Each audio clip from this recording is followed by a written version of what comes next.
OH. It's Rog. It's Match Day Live. And it's incredible to be here in the great city of Columbus, Ohio.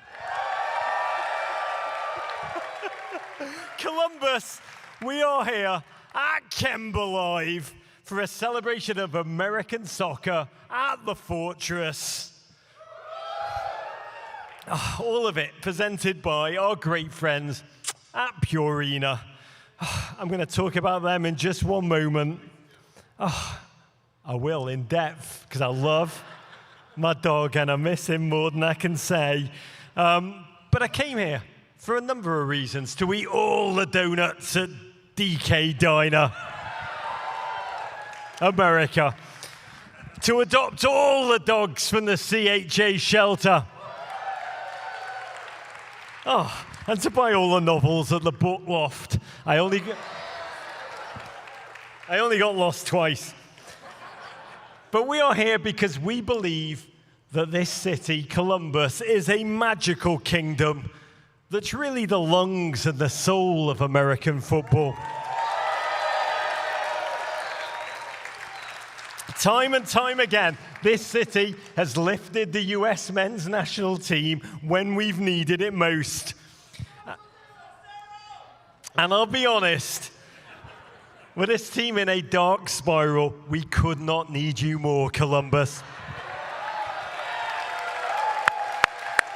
And I know you will deliver. I've seen it with my own eyes. So much history was forged at that iconic Crew Stadium, first soccer-specific stadium in our nation's history.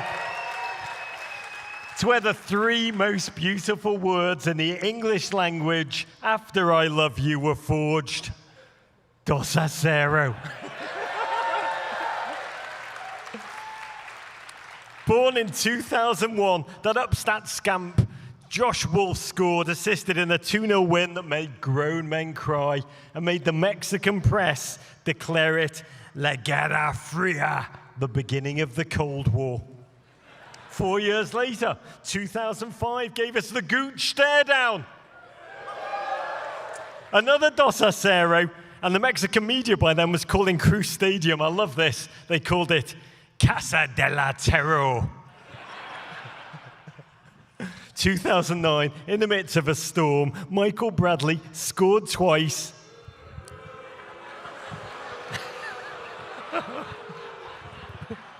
America.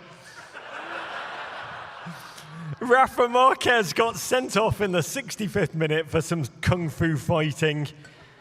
My favorite moment, Crew legend Frankie hejduk celebrated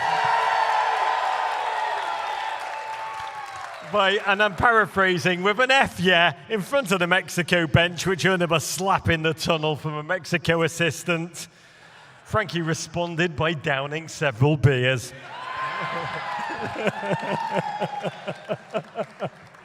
And I was here in beautiful Columbus 2013 to witness the Dos a Cero that qualified us for the 2014 World Cup. So was my co-host, Clint Dempsey. You clapped for Purina more than you did for Clint Dempsey. That was for Purina. Save the Clint Dempsey. But he missed a 95th minute penalty that would have ruined the beautiful symmetry. And I will say, watching that team dance, everything felt possible for United States men. I miss those days. And I was blown away by your city on that trip, the passion, an authentic, deep love of football, having lived every human emotion. That 2008 championship team, captained by hejduk, propelled by Guillermo Barras Escalotto. Then the dark years of the Save the Crew agony, a fan-first...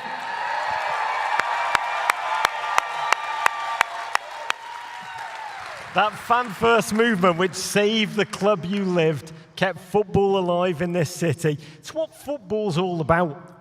Collective passion in times good and bad. When I'm sad, I look at these two photos.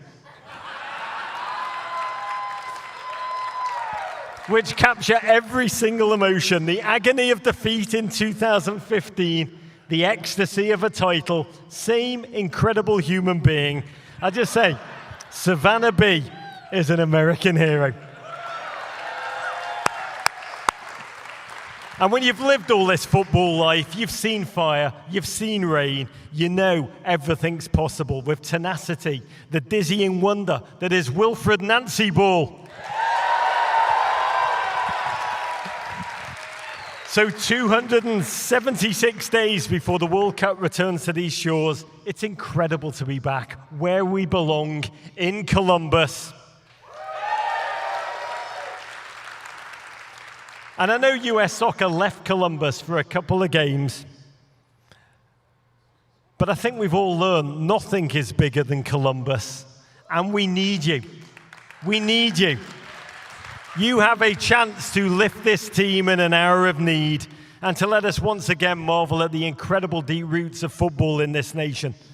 So let's have an enormous night. There'll be some honest talk. There'll be some storytelling. We'll raise a beer or two. I hope some laughter, some joy. I do want to thank Purina for making tonight possible.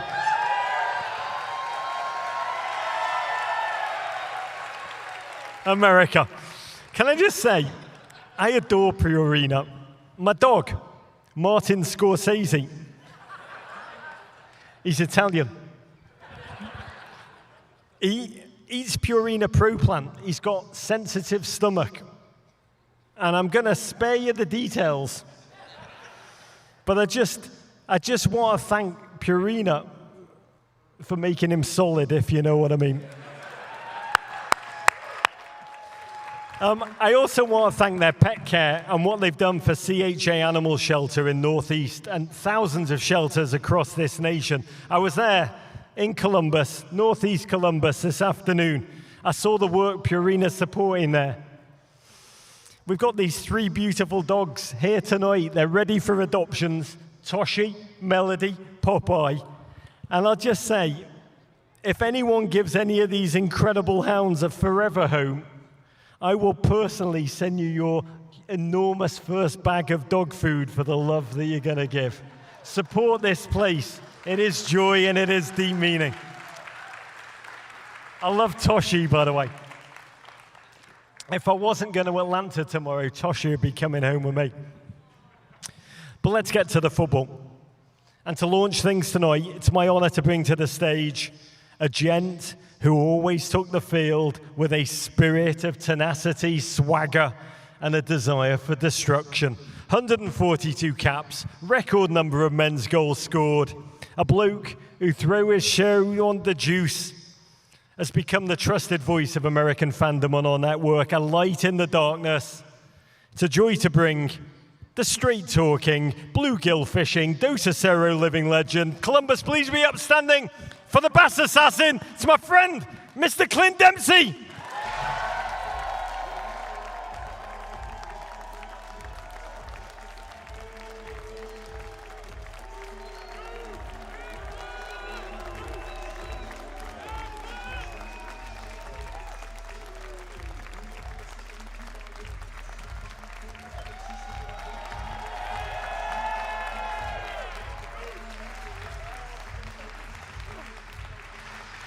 Oh, Clint, it is incredible to be back here in Columbus with you.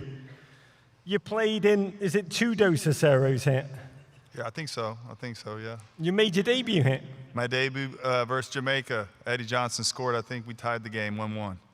So my first national team cap was here, and this has kind of been the fortress, the place that we'd always come to. We needed must-win games, and I say we have a must-win tomorrow.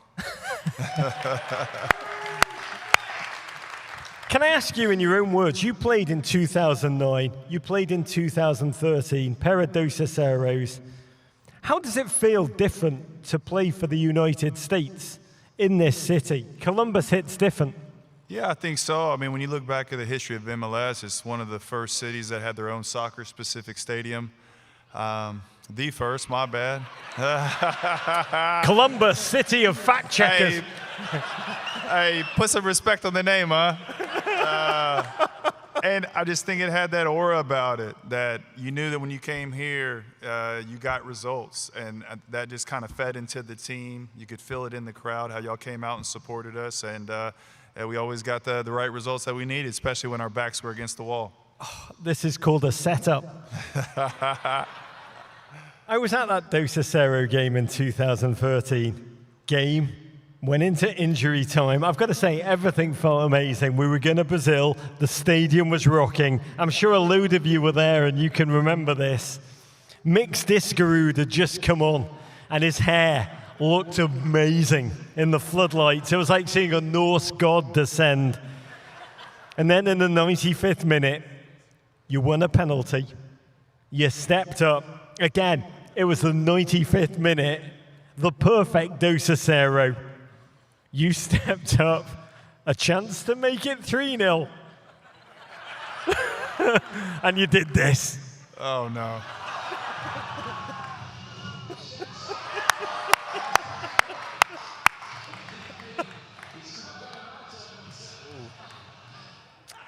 Hey, why you got to show that? I've always said to Clint, because I was right behind the goal when you missed that penalty. Yeah. I was sure, I was totally convinced that you'd stepped up and be like, guys, give it to me. I'm going to miss it on purpose to preserve the Dos a Cero. You know what's crazy is like there's been multiple people that have come up and said the same thing to me. And it's like, if you're saying that to me, you don't know who I am. Like, I remember because of certain results after that game, we had qualified. And I couldn't even be happy about qualifying for the World Cup because I missed that penalty. That's the only penalty that I ever missed for the U.S. men's team, but it still hurts. By the way, part of me, and by part of me, I mean about 89% was terrified to play that tonight. Because when I first mentioned it to you, you just like, you went in this mood, you just flipped a switch, and you were like, I mean, it sounds stupid when I say it, you said, dog. You said, dog, if I'd scored it, I'd be the sole top scorer for the US if it had gone in. Oh, man. Let's not talk about that anymore. Yeah. Well, this is called moving on. Another quick Columbus story. US icon, Frankie hejduk. Yeah. Purina. I love you, Columbus. Clint, you know Frankie so well. He's the mayor of this city. You played with him, I think, 19 times together for the United States. Look, it's one of the rare shots of Frankie not on a skateboard that I've ever seen, actually. By the way, this is amazing. You played together. You only ever lost to England and Spain. Really? Yeah, that's where you guys were. We should have played more together more often. What are you doing tomorrow night? Hey, let's do it. Let's bring it back. But is it true that you were originally number 8 for the US team because of the number that he wore? He was the deuce. Yeah, if you look back to my first cap, I actually did wear number 2 when we played against Jamaica, but veteran players said seniority, and they got to pick the number, and one of the numbers that was left was number 8. When I scored with it in the World Cup, I just kind of thought it was good luck, so I kept it. That's the reason why I didn't switch back to number 2, but that's the reason why I couldn't wear number 2 was because of Frankie, but it ended up being a good luck thing. God, he's worn the number 8, scored, never changed. We should call your show the Octo. But these are the best of times for football in the United States. It's never been more popular. It's one of the hardest times I've seen for the US men's national team. 279 days away from a World Cup on home turf. You and I lived out the post-South Korea game live on YouTube. I said, how'd you feel? You said, I feel a little bit like Eeyore. Your mood was so low. The way we'd played, the way we're playing, we couldn't, you actually said we couldn't qualify for the World Cup if we had to in the moment. So where are you 48 hours on the anxiety-ometer, the Eeyore-ometer? Well, it's one of those things where you always, that's what's the exciting thing about soccer, about this game. You're always looking forward to that next game. And you talk about the venue being in Columbus. Maybe this is the thing that kind of gets us started, kick-started on doing something, building a buzz, more of a buzz around the World Cup, getting a good result against a quality team in Japan. And I'd like to be more positive than negative, you know what I'm saying? I still believe that we can get things on track. I would just personally like to see him playing the best players that he has in camp. Which, if I was going to do the lineup, I'm not in the team to know what people are dealing with, their injuries or their level of fitness, but for me, maybe dropping way back in that left back position, putting Luna out wide, bringing Zendejas in the midfield, and putting Balogun up top. I think that puts our better players on the field and gives us a more of a fighting chance to get a result. Only thing by the way, I said to Clint. Also starting Chris Richards with Tim Ream. Said to Clint, he goes, "What are we doing tonight?" I said, "We're going to fix a United States team." He goes, "How long are we going to be on stage? 5 hours? You've just done it. Oh, no. You've just done it in like 20 seconds. The only thing I'd add, I'd have Ballo start, but I'd have Brian McBride play alongside him. Hey. That's the man right there. That's Big Bro from my time at Fulham. God, is it ever? That's called playing to the crowd. Japan awaits tomorrow night. We're going to break all of this down. Where we are exactly, what we can dream of again, what we can brace ourselves for. But let's bring our first guest to the stage. A gent named for the giant of Greek mythology. I think arguably surpassed the feats of his namesake, on the football field at least. Became a star in Liga MX, MLS, US men's national team. Gone on to become an ESPN broadcaster. Hosts the quite magical Vamos on our network. It's a joy to bring to the stage. Columbus, let's hear it for Mr. Herculez Gomez.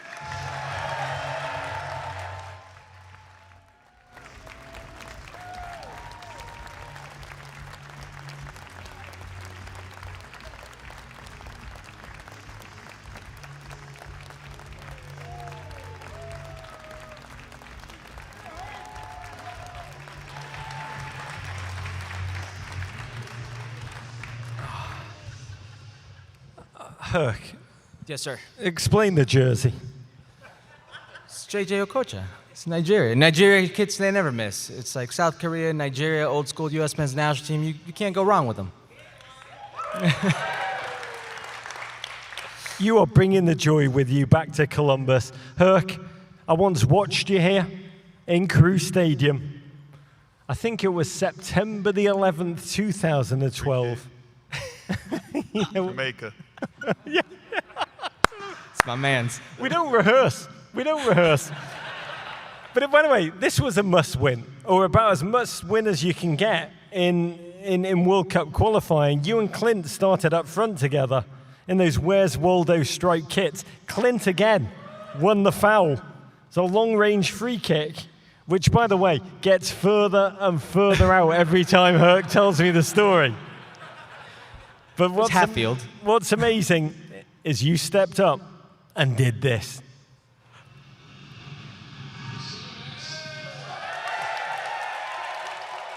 Keeper should have had it.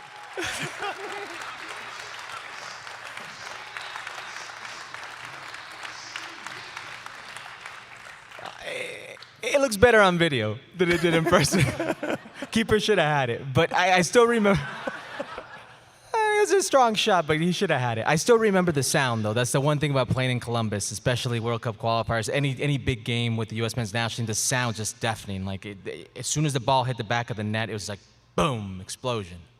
That's what's special about this city when you play here. The sound, it sounds different. Yeah, I could tell you from playing with the U.S. men's national team, anytime you come to Columbus, it's home. It really feels like this is the home of the U.S. men's national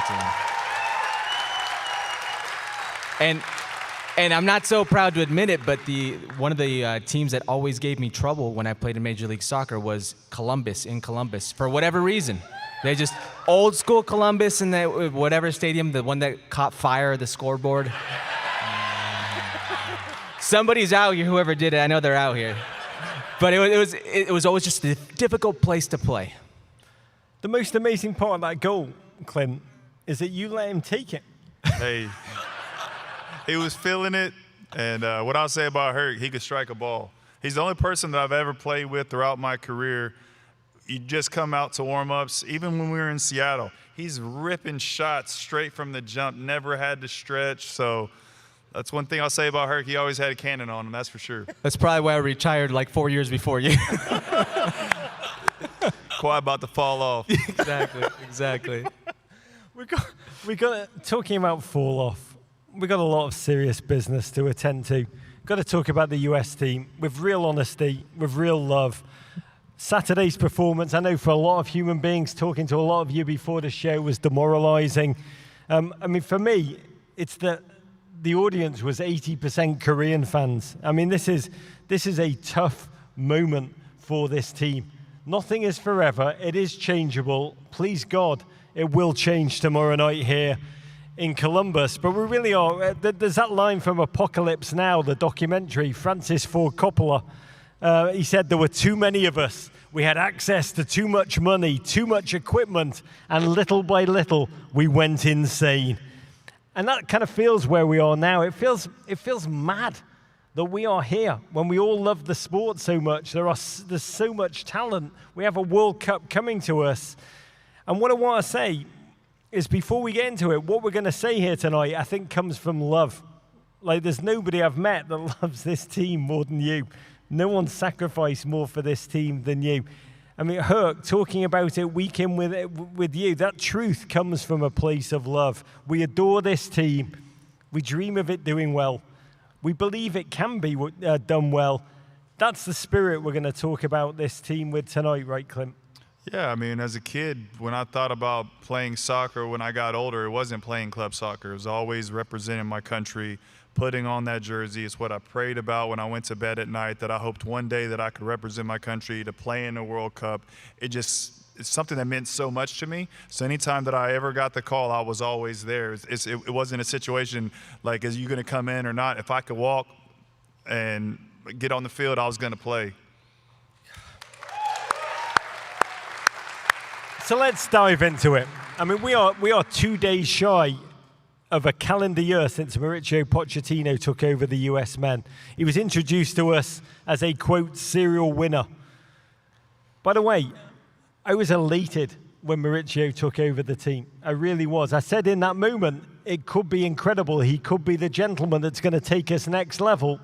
I also said it could be a gentleman who's rejected like a donor organ.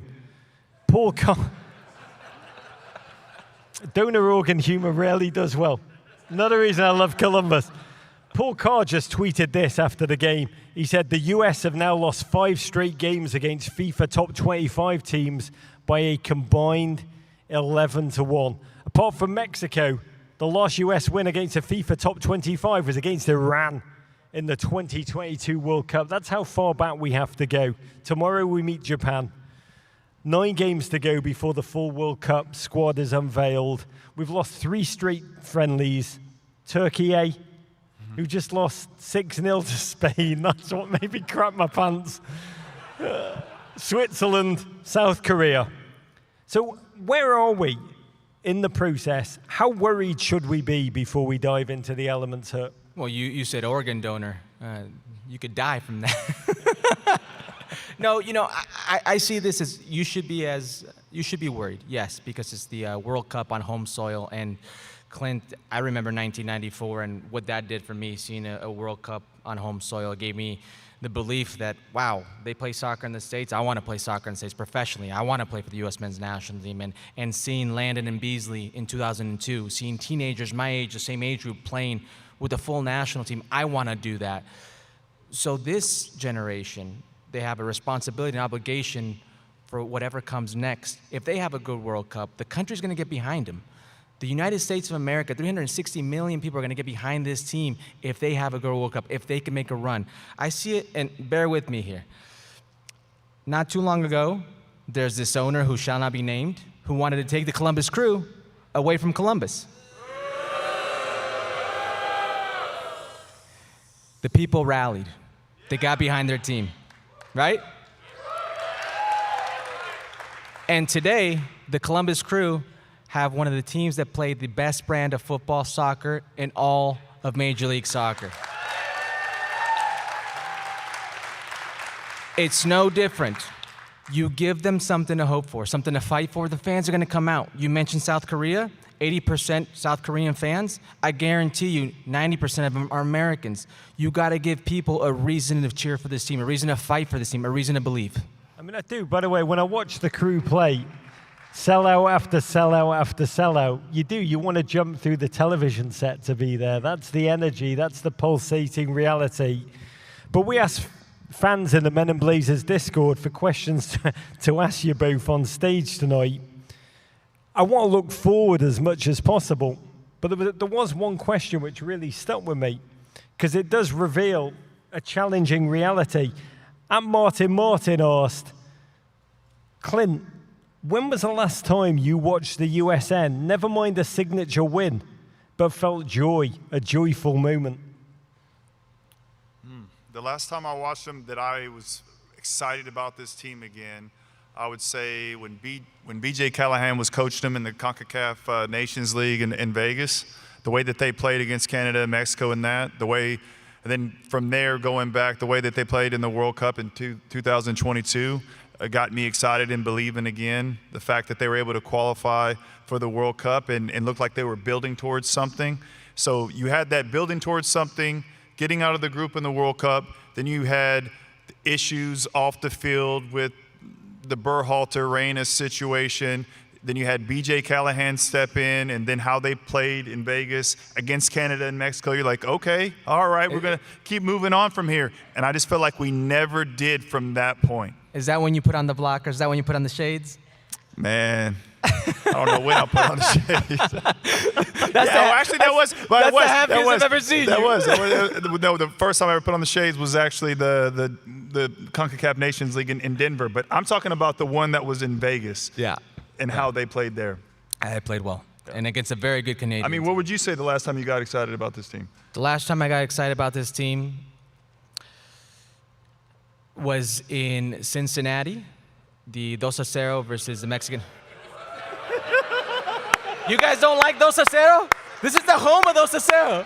I didn't tell them to take Cincinnati, bro. I didn't tell them to take the game away from Columbus. It's not my fault you guys got Honduras. Was it Honduras or Salvador?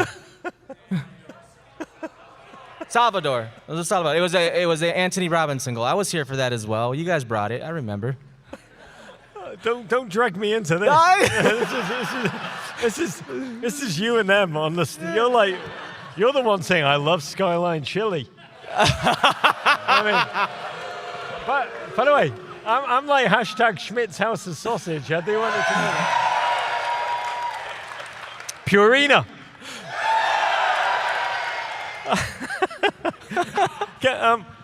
By the way, when he asked you when were you last happy about the team, I thought you were going to be like that free kick you took in 2013. I mean, I do want to be clear. I mean, God, BJ Callahan. You went way back. What? When was the result you were talking about? Well, that was qualifying 2022. So, because you're right, it was always something. Like the U.S. men's national team versus Canada in Las Vegas, you're like, this is an amazing win. But there was, they found out about the coaching change and what was going to happen pre-game, right before the Mexico game. You know, it was always like something there. I think you got to go back. And even in back the World to 1950. The USA that's when Roger wasn't happy. Can I tell you, I'm really happy of 2010. England won, USA won. This man. That's right. Those kind of, by the way, those kind of moments are the joyful kind of moments that define the sport. That's what we want. Right now we're living off, I mean, there are like this little pulse moments. Matt Freese, penalty saves against Costa Rica. Diego Luna, the spark. Chris Richards winning the FA Cup. Love that man. But I want to talk through the elements. So let's start with the manager. We'll talk about the players. We'll talk about US soccer itself. Because right now, no one is taking responsibility. I've got to be candid. Like, I would be calm if someone was stepping up and saying, this is where we are, I got this. I got this. Because I do believe the elements are there for us to get this. But let's start with Mauricio. He was hired, the reputation, the expectation were going next level. And right now, you talked about this on Saturday, there's question marks by everything, the goalkeeper, the centre-backs, the midfield, the striker. We do feel like we're in a vast open audition. I think I'm like 5th on the depth chart in certain positions. And he's bald. That's already for a goalkeeper. That's been a success for us. It's my only asset right now, is all I'll tell you. But we've talked about it. We've got the best players currently either subbing in, Chris Richards, or Weston McKennie sitting at home, and the clock's ticking for chemistry. How dangerous is it that this close to a World Cup that we don't know anything still positionally, or should we be chill? I mean, I personally think it's dangerous. When you think back when he was hired, I too was excited about everything. But if you're looking at where we are right now, if you ask U.S. Soccer, if you ask Pochettino, or if you ask the fan base, are they happy right now? There's no one that's going to put their hand up and say yes. Yeah, you're worried about, you wanted to get a grit into this team, a fighting spirit. You saw that in Gold Cup, but you have to mix that with quality. And I don't think we've seen that yet, the grit and quality kind of mixed together. And I know he's saying, you know, be patient, be patient, but any more patience, pretty soon I'm going to be 80 years old waiting on this team. But I do believe in this team, and I do think that they have quality players. I do think we've been bitten by the injury bug a little bit. But, you know, if this team gets Anthony Robinson back, right, and you get Pepe and Balogun confident in playing, I think those are difference makers. I think if you talk about what we have in camp right now, I would like to see Chris Richards starting with Tim Ream like we talked about. I'd like to see Weah being in the left back position. Maybe get Luna on the left, like we said, Zendejas in the midfield with Balogun up top. I just think it gives us a chance to win. But we're here in Columbus. I'm going to be positive because this has always been a place that when we needed it, our backs were against the wall, we got a result. And by getting a result against a top team, a quality team like Japan, can get this fan base believing again and get this fan base behind us, because it has to be difficult for U.S. Soccer to have leverage commercially trying to sell on this World Cup. Absolutely. I don't disagree with one word that Clint just said. I'll tell you a little story about Clint. I was with the Seattle Sounders in my last year as a professional. You guys beat him in an MLS Cup. Let him have something.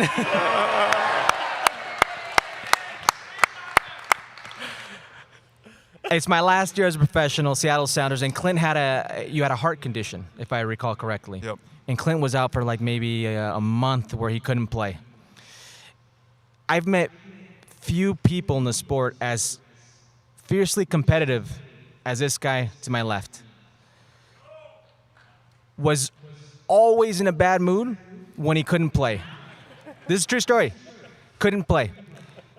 Didn't train because they wouldn't allow him. Showed up every single day. One day they gave him the green light, and I believe we're in Orlando. You and I were roommates on that trip. Clint had little to no training sessions, walks onto this terrible turf field against Orlando, drops a hat trick like nothing.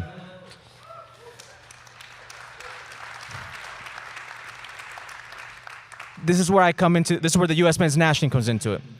My hope for the U.S. men's national team is that muscle memory. You have players who have been together not only the 5 years when they got the opportunity post the 2018 World Cup failure, but beyond that. They've done youth national teams together. They've done hundreds of camps together. They've grown up together. They know each other very well. And I'm going to give Mauricio Pochettino the benefit of the doubt of never having his full squad. I think that's important.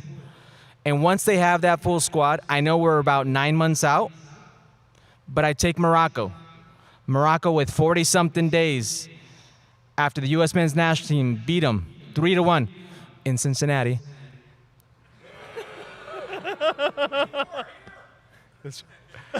They went to the World Cup. Hang on, this guy said it would have been more here. I don't doubt it. I don't doubt it. They went to the World Cup and had a generational run in a group with the World Cup finalists in Croatia, the North American cycle winner in Canada, and the golden generation of Belgium. And they beat Spain, Portugal, and ultimately bowed out to France in the final. So I'm hoping muscle memory of these players and Pochettino puts his work in, and the US will be fine. It was a semi-final, but I'll take it. I mean, we're living in a moment of so many paradoxes. We're all trying to untangle them. I mean, I think Mauricio feels like he's inherited a complacent culture. Big players taking their places for granted, phoning it in a little bit. When you talk to people around the team, that's the reality.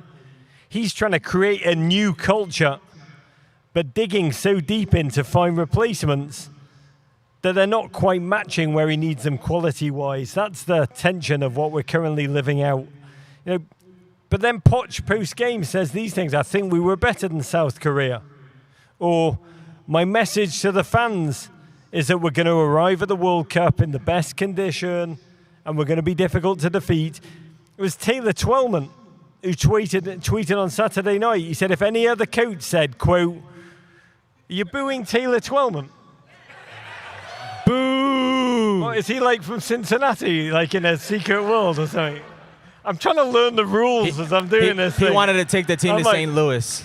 I'm like, anyone that has been in like the aura of a skyline chili is like, can I ask, how do you feel about Rose Lavelle? There we go. See, there you are, I'm learning. She played for Columbus. DeAndre Yedlin. Akron Zip. Is Akron in the blast radius? Trying to get a barometer on this. By the way, if you're tired of Rose Lavelle, you're tired of life. I really do believe that in every regard. But back to Taylor Twellman, be nice. He said, if any other coach said, we need to start to win when the World Cup starts. I'm sorry. It's a real quote. We need to start to win when the World Cup starts. Taylor said, you'll be all over him in 2 seconds. I love Poch as a club manager. I really do. But I've got to say, I find the things that he says post-game, trying to be rosy, trying to brave face your way through it, when there's no honest evaluation, it feels like fuel on the fire for this moment. I mean, that's ultimately the question: is like, what is going, like that tension between the culture and the chemistry, and then the post-match conversation. There is a process going on. You guys have been inside of squads. Should we be hands off and respect the processes? Really? No, it's your team. It's not Mauricio Pochettino's team. It's your team. You've seen this team. The players know who they are. The players know what this team is about. I respect Mauricio Pochettino, but we're getting, when he got here, a sense of every game should matter. When you play for the U.S. men's national, you play for your national team, there are no friendlies. There are no World Cup qualifiers. It's all the same. You should die for your national team. That's what he wanted. And here we are, and we're being told, hey, we got it. We'll start winning in the World Cup. Here, I agree with Twellman. If we were in Argentina and he was the head coach of the Argentine national team, things wouldn't be so rosy. Now, I'm hoping the experimentation phase is over. You know how it is. You got to get at some point your core, Clint. You got to get these players who are familiar with each other. You know what some of these players can give you, and they've earned their spots. But who are going to be the players who could potentially help you do something great, you know? So let's play this game. Take or not take. This is a game that I'd call, are they on the plane to the World Cup? Are they not on the plane? If the plane was to a foreign country and not actually to the United States. It's the domestic version of, are they on the plane? If the World Cup was tomorrow, let me ask you this, guys. Simple question. First up, would you take Weston McKennie? Yes. This is like Love Island Columbus edition. Weston stays on the island. By the way, this is the sexiest Love Island of all. In Columbus. By the way, if romance cannot live in Columbus, it can't live anywhere. I believe in love. That's the way to my heart, by the way. Like trashy reality TV. That's That and good cooking. Weston McKinney, go on. Yes. When you see him, what do you see? I see a box-to-box midfielder, someone that has that grit about him, that gets stuck in, that's not going to take any off anybody. I just want to see him at his best, right? I think he's at his best when he's being challenged and he's not too comfortable. I think when he has to prove himself, like how he's done it, Juventus with the different managers doubting him and always finding a way to get back into the team. I think he's someone when his back's against the wall, you see the best out of him. So, and he's from Texas, so I got to show him love. I'm not just doing this because you're frankly terrifying me and confusing me at this point. But let's try a homegrown hero, Aiden Morris.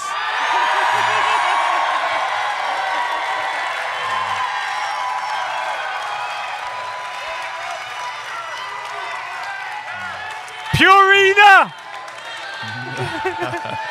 A young player, currently.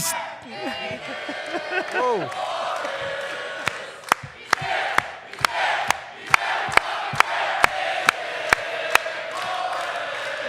Oh, this is going to be a long show. I don't know if you know this, but currently top of the table Middlesbrough. Bossing the midfield, 4 games in. Let me give you this one, Hurt. Okay. Aiden Morris, is Aiden Morris on the plane? So here's the thing about Aiden Morris is we've never really seen him with the U.S. men's national team, and I'm a little confused by this because you have a situation where Johnny Cardoso has been killing it in La Liga for Real Betis and for Atletico, but when it comes to the U.S. men's national team, he's not been at his best. Tyler Adams, he's certainly a rock, but he's going through, I would say, a difficult 18 months of coming back from injury, and you don't know what his state's going to be like come 10 months from now. If there's another defensive midfielder in the pool who's raised their hand for an opportunity, I do believe it's Aiden Morris. I do believe he merits an opportunity. So I don't know if it's a get him on the plane, but it's a get him on the field for sure. I want to see this. If there's a standby list on this hypothetical plane, Aiden Morris is on it. You mentioned Johnny Cardoso, good enough to start in the centre of the midfield for Atletico Madrid. Would you bring... Is Johnny Cardoso on the plane? You know, it'd be crazy for me to say he's not on the plane. He's playing at Atletico Madrid. How many players do you have in the U.S. men's national pool? But I go back to performances against Trachea, which we saw outside of the foot pass in his own box, gets picked off goal against. We go and look at Colombia when they played last summer. Couple errors ended up as a goal. So there are moments where this player who's so fantastic at a club level, like Champions League level, European level, who can't put it together at the CONCACAF level, I'm hoping it's like Malik Tillman, guys. I'm hoping Malik Tillman had a coming out party this summer. Yeah. Right? I'm hoping it's like Malik Tillman, but he's on the plane for me. Let me ask you this one, Clint, because you're a striker. Had you right? Sharp and clinical, 4 goals, 4 games for 5th place in the Championship, Coventry City. In that striker pool, where are we now? What do you believe? I honestly think it's a tough one to call because certain players, when they wear this jersey, it seems a little bit too heavy for them. But for their club, they're able to get it done. So is it either the championship not at the level that we think it is, or they're not able to perform when they're coming into camp, or maybe it's the system they have to play in within this national team? It's one of those things I think is still up for grabs, and hopefully when they get the chance to come into camp, they can prove it and give us more of a clear-cut idea of who we think is going to be on the plane. But it's Haji Wright. It's have we given up on the Sargent project or not? Is it? What about Pepe when he's fit? What about Balogun? Clint, how much weight? What about Ajiman? You know what I'm saying? Yeah. How much weight do you put in a striker that can play like other positions, multiple positions, especially in a tournament? That's more weight. Yeah. More weight, obviously. Yeah. Yeah, and I think that's the biggest value that Haji brings. Besides being the only 9 since Brian McBride has scored in a World Cup, like he can play in multiple positions, and he's a big body. Let's not forget when the chips were down against Jamaica, it was 1-0 Jamaica, 90-something minute. It's an own goal, and then after that own goal where they take it in extra time, it's Haji Wright with 2 goals. It's Giovanni Reyna, Haji Wright to come save the day. He's still, for as few opportunities as he's gotten, he's kind of always been a guy that's intrigued me, you know? No, that's a good point. That's a good shot right there. Can I just say, when you talk about players who can play many positions, we just had Serginho Dest on the Men in Blazers show. I asked him what his best position is, left back or right back. He said, striker. Bad. I tell you, Serginho Dest is Clint Dempsey as a right back. Like that, I'm not kidding. That's what Clint. Well, that's how I used to play. No, I'll give you that. That's how I And used to play. then you started getting more money if you score goals, so I started to simplify my game. No, But when I first came on the scene, all I wanted to do was try to meg people and cross people up. You say I would clink shots from like 50 before every training session. He's doing tricks like he's on an And One infomercial. Quick one for you. Cameron Carter-Vickers, giant of a centre-back at Celtic. You know, so he has World Cup experience. But this pool, when it comes to center backs, I kind of feel like it's like the 9 position. There's nobody's taking a hold of it. Tim Ream's 178 years old and still playing. Allegedly, that's Allegedly. like Freddie Adu saying he was 16. But you look at the pool, and there are some players, much like Aiden Morris, who've not gotten their opportunity. And Austin Trusty, he's not getting an opportunity. You know, this is why you're seeing a Tristan Blackman at like 29, 30 years of age make his debut with the U.S. men's national team. So I don't know how much stock Mauricio Pochettino is going to put into. He's already been at the World Cup. He can help me out because he's got the experience. He's a flyer for me. He's got a half a foot in, half a foot out. Herc, this one for you. Gio Reyna, fresh start in Germany. I mean, by the way, when you've got Freddie Adu empathising with you, it's like that I mentioned him twice now. That's a tough look. They're not the same. I don't think they are in any way, shape, or form. I respect Freddie, but they're not the same. You just had Gio on your show. I mean, he's a man emotionally who has got. I asked Gio. I was like, hey, were you surprised you didn't get called up for these set of friendlies? And Gio goes, I can't be surprised. I've not been playing. I need to play. There seems to be some maturity, accountability that comes with Giovanni Reyna. I'm not going to sit here and pretend to ignore his ceiling, which to me is the highest of any player in this pool. When we look at the finals that the U.S. men's national team has played versus Mexico versus Canada, he scored goals, provided assists. He's been a big-time player, and he's 22 years of age.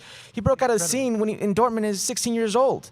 You know, he was, because of his ceiling, always leaving us wanting more while giving us some. So he's a guy that I can't for the life of me see not being on that plane here in the United States in the World Cup. I don't know how you feel about that one, Clint, but I think it's... I mean, I'm a big fan of him. Yeah. But his injuries have really hurt his progression and his ceiling and his potential of where he's going to go. You don't know if it's a situation where is it the fight or is his body holding him back from winning that starting position and playing week in and week out. So I would like to see him get fit. I hope that this is a new chapter for him because I think, he, like you said, he's one of the most talented players that we have. And in big games, especially when you look at CONCACAF Nations League in the semifinals and finals, he's one of the guys that was producing in big moments. So, you know, fingers crossed. If his body gets healthy and he can show he can play week in and week out. Am I being selfish here? Because I think it from a striker's perspective, and you know what it's like being a striker. You're thinking like, I kind of want to play with that guy because why? Well, he's going to drive forward. He's going to get you the ball. Going to get you the ball. I mean, and that's another thing that we miss. You look at the last World Cup and you watched, you know, from this current squad we're watching now, you had McKinney and Musa. Yeah. And Musa was one of the guys that was breaking lines and had another defender had to come to him, which allowed someone else to be open and finding them. And McKinney getting forward with crosses in the box and on set pieces being dangerous. And you're not seeing that. So when you talk about a midfielder, like for me, when I played with Fulham and Tottenham, Musa Dembele, having a player that can beat someone one-on-one, engage, and drive, and cause problems, it opens up the game for everybody else. And that's what we're not seeing. Yeah. Columbus, can I ask you, Gio Reyna, on the plane? Can I just tell you, Gio Reyna, the redemption story would be one of the most joyous human stories of this cycle. I wish this human being with his friend Joe Scally just delirious joy in the season. Is that a combo? Is it a package deal? Like he can only come if Joe Scally comes? By the way, I don't mean to tell you, I was quite affected being at CHA, the shelter today. There were certain dogs and certain cats that you could only take as a duo. And I wanted them both. And I just say, Joe Scally and Gio Reyna. I'm not a football manager, but I would take them both. Last one for you. This is for you, Clint. It's a complicated one. I mean, emotionally and tactically and footballing, but it's in goal, the position that you would try and score on.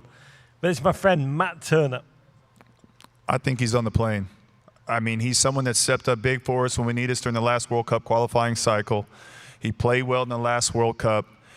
I give him a lot of credit for taking the risk to go to Europe and try to test himself, right? And you know, maybe it didn't work out. It didn't work out for him, right? And so he's come back now. He's trying to show that he's getting games and getting that confidence and being able to be back to what he did best was his shot stopping ability. There was always a little bit of question marks around his passing in the back. But for me, for what he's done in the past, as you talked about, how'd you write? I think he's a player that's on this plane. I mean, 2 shutouts at the World Cup, right? By the way, is Patrick Schulte injured? What's going on here? Yeah? He's back? Just to be clear, Patrick Schulte on the plate. I'm not arguing this. Not arguing this. That was a given. This brings us to the players. We've been told this is the highest accomplished pool of all time. Player per player on an individual basis. To be candid, I agree with that. In American history, going back to George bloody Washington. But where are we now? Is it that they're not that good, or that the idea of football is not quite there, so the plan doesn't allow them to execute? Is it that they're lost? Or, I mean, your point, is it that we're just not watching our best players all together in the camp right now? Well, I think it's been the perfect storm in the wrong way, right? Like it's been a situation where it looked like everything was moving in the right direction, and then we never really progressed. Then you had the failure of Copa America being the first host country to not get out of the group. And then you had a situation with a new coach coming in, players knew kind of where they fit into things, and now it's kind of reshuffled things, and everybody's trying to figure everybody out again. We've had some injuries to some big players. I think Anthony Robinson was a big miss for us. Players have taken risk of going to teams, and I give them a lot of credit for that, but having that not work out has hurt some of their play and has caused the team to regress in that way. And it's just one of those things that we need something to get us jump-started again. And like we talked about, tomorrow night, playing against Japan, a ranked team, getting a good result at one of our favorite cities, Columbus.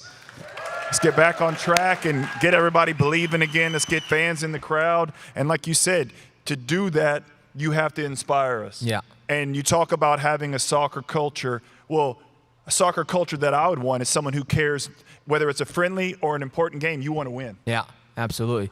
You know, I look at this pool of players, and in my mind, you just look at where they play and where they've played and the platforms that they've had. No other pools had those platforms. But they didn't have the luxury of, when Clint broke out in 2006 World Cup, of having a Pablo Mastroeni, a Claudio Reyna, having a Casey Keller, or, you know, Brad Friedel. When I broke in, I had Clint, I had Michael Bradley, I had Tim Howard, I had Carlos Bocanegra. These kids, it was like a Lord of the Flies mentality. They got thrust onto the scene by themselves with no real veteran leadership. So they're still learning as they go. They've never had that veteran presence. Now, Tim Ream's a veteran presence, but Tim Ream, you know, that was his. But to your point, looking back at the last World Cup, that was his first World Cup. Exactly. So they'll get there. They'll get there. They're going through everything that good teams go through. We had our moment where the press was against us. We had our moment where the coach was being doubted as well. In Colorado versus Costa Rica, Clint scored the Snow Classico. But our backs were against the wall. You have to go through those moments. And what do you do when you have noise around the team and you have criticism? You got to come together. Go out there and you ball. Yeah. And you make everybody eat their words. Yeah. That's the only way. That's what you do. You can't say, hey, you guys are being too critical. You go score and you do this. You know what I'm saying? Make everybody shut up. Give us a reason to believe. Exactly. Oh, I love all of this. I love it. By the way, I remember that moment. I remember that game. Yeah. That moment felt like the same kind of panic, the same kind of free fall. It was a darkness. I remember parking my car. It's a tiny car. It started to snow quite heavily. I'm not from a snow place. I was like, I don't know if I'm going to be able to dig that bastard out again at the end of it. It was so cold we couldn't type. I typed my match report into a bin bag, a garbage bag, while I was watching that game. But what you guys, no one had played that kind of football before. It was like playing in like an Ibiza kind of soap disco. You're like, F yeah, we're going to win this effing soap disco bastard of a game. You found a way to win. But what's important about those moments, and I know this team is not having to go through the World Cup qualifying process, but for us, when you're going through that process, you have to take all the BS away. Your back is going to be against the wall during that, and you're going to be in must-win situations. And it's gut check time. There you go. You can't have egos. You have to figure out a way to make it work. And if you look back at all the times we qualified, there were times where it could have gone either way. Almost didn't make the hex. It wasn't smooth sailing during every qualifying process, but what it does to you is it makes you a true team. By the way, I remember that game. Jermaine Jones got effed up in that game. I remember interviewing him afterwards. He had a gash down the front of his leg. I said, you were going to Mexico right afterwards, I think. Yes. You were going to the Azteca. Tim Howard was out. Brad Guzan was in goal. No one loves Brad Guzan more than me. America was crapping itself. By the way, you gutted out a result with him. 0-0. Jermaine Jones, one of the most important players, had this huge gash down his leg. I was like, what are you going to do? He goes, we won. Who cares? I mean, that was like, you're laughing. That was the attitude. Yeah, I mean, that's what it's all about, right? If you can go out on the field and play, you're going to give everything you have for this team, for this country. It's what I always keep talking about as a kid. Is what you dreamed about. There's nothing more special than representing your country in big games and giving them a reason to cheer and have hope.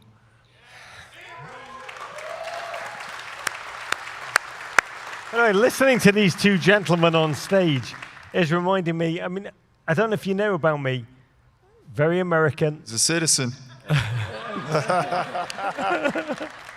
More American than Kenny Powers.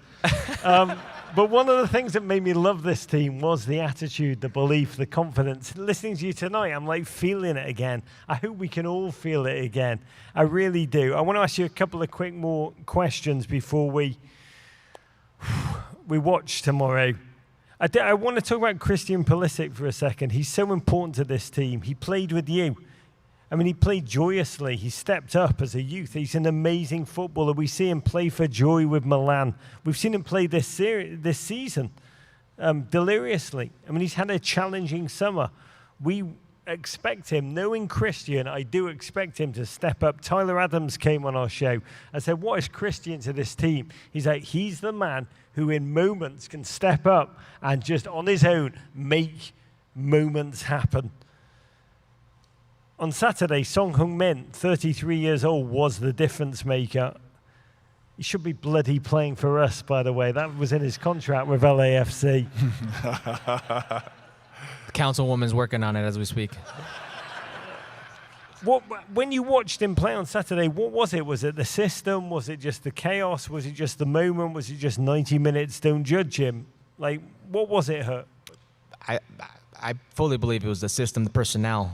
You look at the spaces he's occupying. Oftentimes, him and Diego Luna were trying to occupy the same space. And then when they were building out, you had Serginho Dest on one side, and you had Max Arfsten on the other. But when those two very talented players in wide positions occupy those spaces, Christian Pulisic's not occupying it, and Timothy Weah is not occupying it. And when they come into center positions, oftentimes they're just running into each other. And then you got a very good, well-coached South Korean team that just knew exactly how to take advantage of the spaces. They were never put in positions where they could be dangerous. And Clint, you know what it's like as a player sometimes when you can't find yourself on the field, it's like you're not there. No, for sure. You talk about not getting the ball in the right positions, and you talk about the pressure that's on your shoulders and what's happened in the summer and trying to figure out under this new manager how you fit into this and how things are going to go moving forward. But what I will say about him is he's a player that always steps up in big moments when we needed him the most. And what I respect about him is the risk that he's taken in terms of the moves he's made in his career to the different clubs and being able to go out there and fight it out with the best. And even though, you know, at times, like when you look back to the last World Cup, when he wasn't playing much with Chelsea, the way that he was still able to come back into this national team and make such a huge impact for us in the World Cup. So he's someone who I always believe in. And I just think it's a matter of time before he gets that mojo going again. But everybody goes through these spells where it's, not really going for you, and then all of a sudden you get that lucky break, you get the penalty, or you get a deflection goal or something like that, and get you back on that wave again that we talked about. So there's no bigger opportunity than the present, and that's what we're going to see tomorrow. I think he will step up. God, amen. I love your vision of the future, and I want to tap more into that before we finish. But I want to ask you both a quick question. These are friendlies. No one cares about friendlies. I care about friendlies. I really do, because friendlies are all we have until the World Cup kicks off. Speaking to people within US soccer, they're like, this is a process. Don't freak out. All that matters is the World Cup. You both played. Do defeats undermine players' confidence, their belief in the project, or will the players be like, these are just friendlies, don't judge us? Well, I think it's one of those things that, like, I hated to lose, so I never looked at friendlies like friendlies. It was I want to win, I want to score, I want to keep getting better. Like, I don't understand that mentality that you just kind of, game is just a game. It's an opportunity for everybody to get this fan base on track. It's a chance for you to try to do something special. So for me, that doesn't make much sense looking at a game from that perspective. I understand that you need to build and you need to try to find some new faces that kind of add strength to this team, but it's not like we're finding a bunch of new faces. Yeah. Even during this process. I mean, I still think you need to play your best players. You need to try to win, and then kind of sprinkle in a few players here and there to see if they can cut it out and stay at that level. But the point that I was going to make is winning becomes a habit. And you think about all these games that we're playing. Where are we playing them at? We're playing them on home soil. Where's the World Cup going to be? It's going to be on home soil. So you need to start winning on home soil. I mean, It's just plain and simple.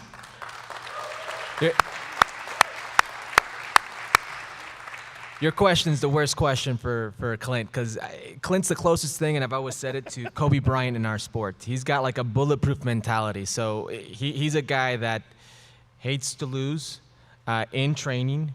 And I say this in the most respectful way. Clint would fight you if he lost, in the most respectful way. He's still your friend, but he hates losing.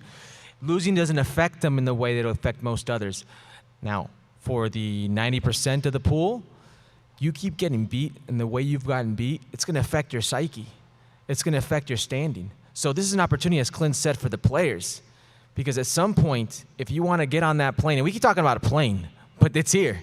If you want to be here for the biggest sporting event in this country's history, you got to get yourself going. You got to find something. And if you galvanize the group, coming together, whatever it may be, if you have a talk with Pochettino, but you got to find a way to pull people into you, into what you're selling at this next World Cup. Because right now, nobody expects anything out of the U.S. men's national team. I think it's a perfect opportunity. By the way, I asked you in our Discord what we'd ask you, and one of the best comments I had was at Soccer Pickle, who stepped up and said what I think is the reality. He said, we could probably play Antarctica and it still wouldn't feel like a home game. I've got to say, I think, according to you, Clint, to paraphrase, so many of our problems will be solved if we play at Columbus on Tuesday night, and then all of our World Cup group games at Columbus. Tomorrow's going to be a home game, right? Tomorrow's going to be a home game? Yeah. Slightly worried about that Honda factory. I'm not going to lie. No. Too soon. I know. Honda factory, too soon. This is where we are. I mean, I want to end with some positivity. I really, really do. I mean, we've established Poch needs to start by playing his best players now, calling up the best players, chemistry, chemistry, chemistry. That's what we all want to see. When you look at the pathway forward, 9 games until the World Cup, we know we need to work out what goalkeeper, what centre-back, what midfielders, what striker. Let's not get hung up on that, okay, yeah? But what's the one thing that makes you both feel a sense of positivity, of possibility, of optimism? I mean, I'd have to go to the fighting spirit that we have as a country. I just feel like when our backs are against the wall and when we're being tested, you normally get the best out of us. So I'm holding on to hope for that we'll get back on track. And we have players that are playing at some of the biggest clubs in the world. We have players that have already played in a World Cup. And I hold out for hope that we have a chance to do something special here on home soil like what you saw in '94. Some of these young kids, myself included, got a chance to see my first World Cup match in the Cotton Bowl Stadium in Dallas and started to believe that maybe one day I could represent my country in a World Cup. And because of that World Cup, you had MLS that came about. Like, what is that next level that we can get to here? What can we do to change our development and create more creative and attacking players? So that's what I'm looking forward to. Yeah, honestly, it's the hope for what could be. If 1994 spawned what is today Major League Soccer and inspired millions of kids to kick a soccer ball, and out of that came players like Clint Dempsey, imagine what, because till this day, the 1994 World Cup is still the most successful World Cup in FIFA men's history. Imagine what the 2026 World Cup could be. I think it's a great opportunity. Clint said it best. This country loves to get behind their teams. If you can make a run, if you can give the United States of America something to cling on to, a little bit of hope, they're going to show out. OH! Oh my God, let's have some of that on Tuesday night. I do need to get a quick prediction from you both. I can't stand the anxiety. Spoiler alert, Tuesday night for us. Bad news, Japan, quite good at football. Very good, true collective, confident on the ball, whip smart. I've got to say, I went to bed last night, I thought about Kara Matoma running at our centre-backs over and over and over again. It twisted my brain. Tell us what you imagine will happen. Clint, you first. What will the final score be? I got 1-0. Christian goal. There we go. Did any of you guys watch the Mexico versus Japan game? I fell asleep to it. It was the worst game I've ever seen in my Japan's not won like in 5 games. I think I'm gonna go with a positive result for the U.S. as well. I think they're gonna find a way to. It won't be pretty, but I think with the people of Columbus behind them, they'll find a way to scrape through. I'll go 1-0 as well. God. Let's go. Let's tell you, I'm not pandering. I think it's gonna be cero, however you say in Japanese. I'm not pandering. And by the way, Clint will still miss a penalty in the 95th minute. Who really believes he missed it here? Raise your hand if you really believe he missed it on purpose. By the way, if you're watching at home, 80% of the people just raise their hands. I love America. I really do. I love it more than Drewski at a NASCAR race. Oh, jeez. I just want to say, let's savor this moment together. I'm going to invite our photographer, Matthias, on stage to make a memory of tonight. Columbus, be upstanding. Raise your glasses. We're going to take a photograph. Herc and Clint, come to the front of the stage and join me. Let's get up. Let's make a memory of tonight, Columbus, you incredible city.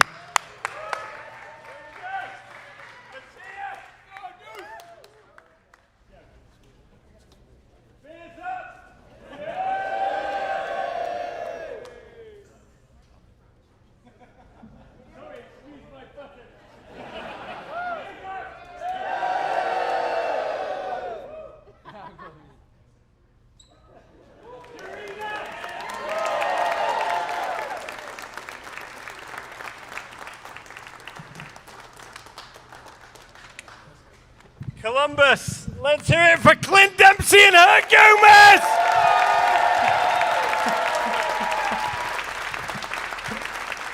Oh my God.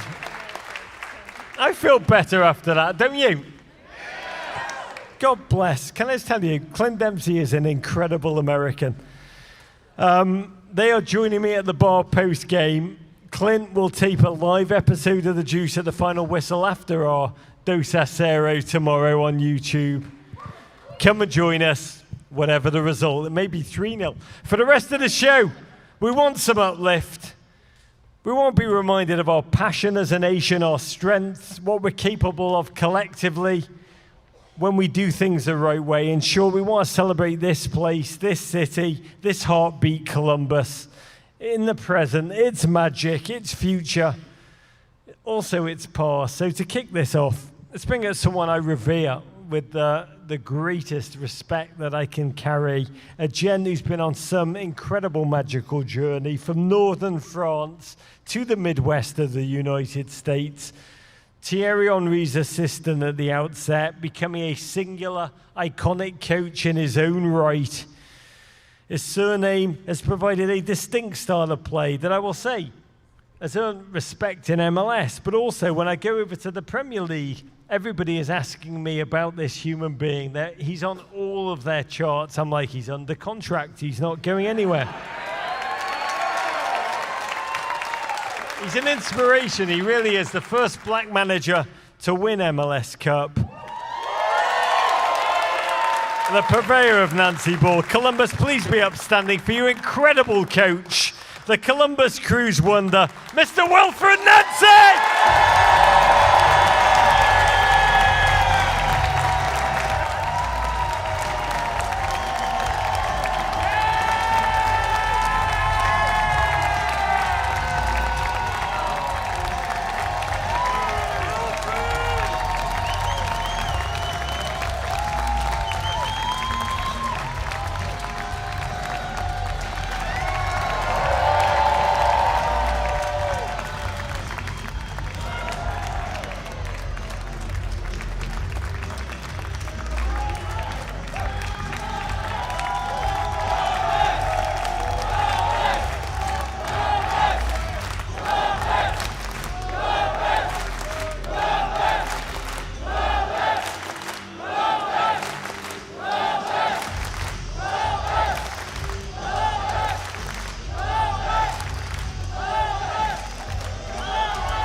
Oh my God, I want to run through walls after that, I've got to tell you.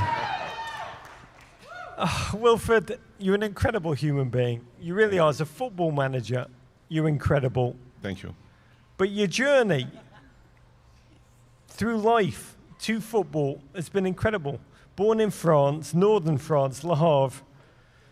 A mother West African, father from Guadeloupe. Your dad was in the Navy.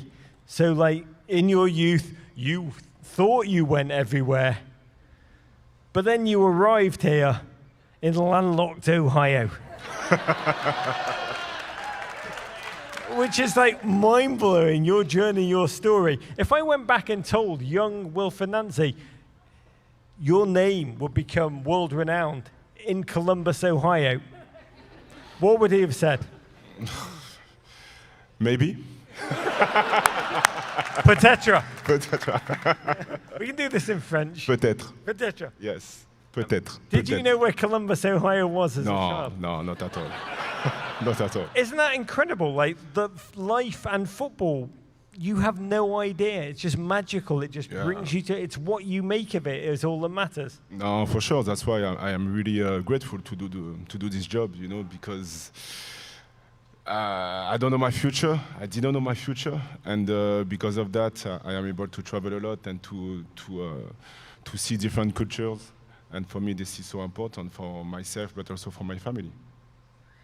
You have seen so many futures. You've lived so many futures. You've brought the future to so many thousands of human beings who've reveled in what you have created.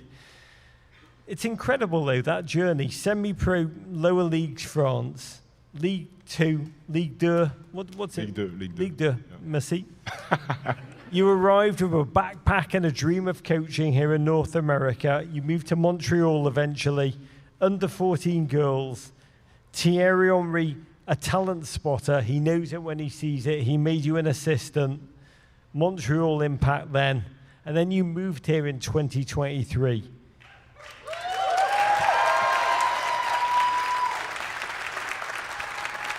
For a team then that just yearned to make the playoffs again. When you arrived in this city, Columbus, what were your first impressions of this town? The first time I came here was with Montreal. And I remember when I stepped on the pitch, I felt the energy. And I said it to Issa. I told Issa that, wow, I would like to attack all the time here. And after that, so I ended up here, and honestly, when I remember the first game that we had here, it was amazing, you know, with the big tifo. And also the fans, the way they welcome me was amazing. The people here, and you know, they have a lot of respect. You know, they respect me a lot. I can go to have a bit of time with my family outside. So yes, they're gonna come to see me, but they will respect, you know, my privacy. And for me, this is really important. So that's why for me, the transition between Montreal and to come here in United States for my family also, new culture. My kids, my son was not able to speak English now. He's struggling to speak French. So now this is amazing.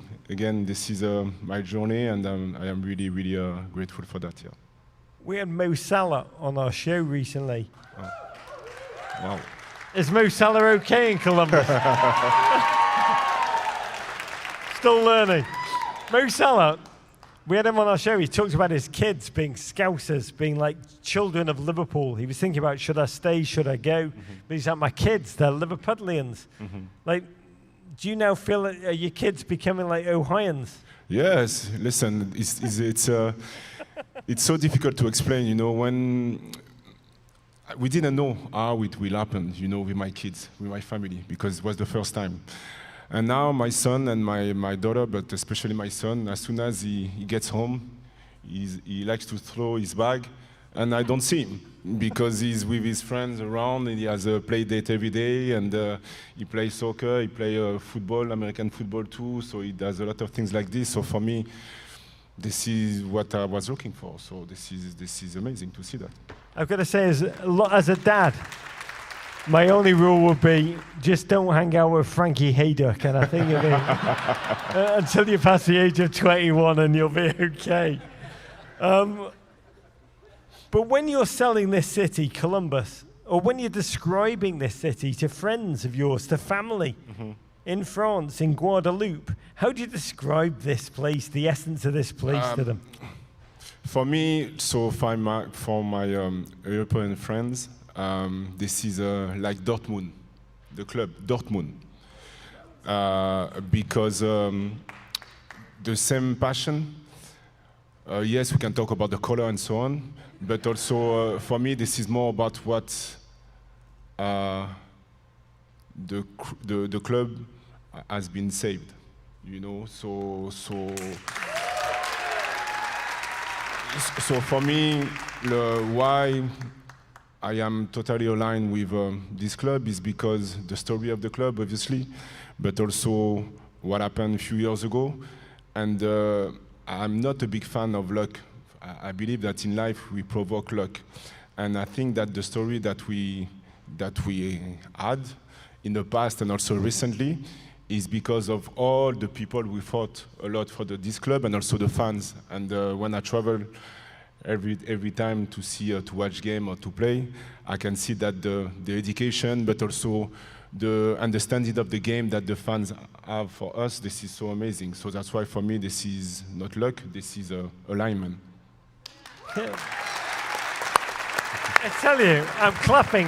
I don't like to project myself into your story and your collective story. I don't know if you know this about me, I'm an Everton fan.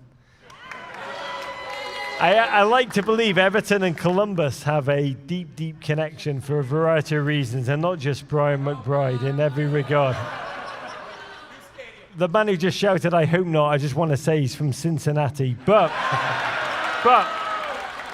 I want to know, ultimately what you're saying is, when this collective fan base have looked at the darkest hour, the darkest existential hour, have not existing, you appreciate the depths of everything. Yeah, totally. And ultimately, when you've lived that and survived that together, which you guys have, to build upon that, only joy can ensue. No, I totally agree. That's why, yes, we like to play in a certain way, but for us, effort this is the most important, because this is the courage, like you put over there. This is so important, and that's why this club is still here.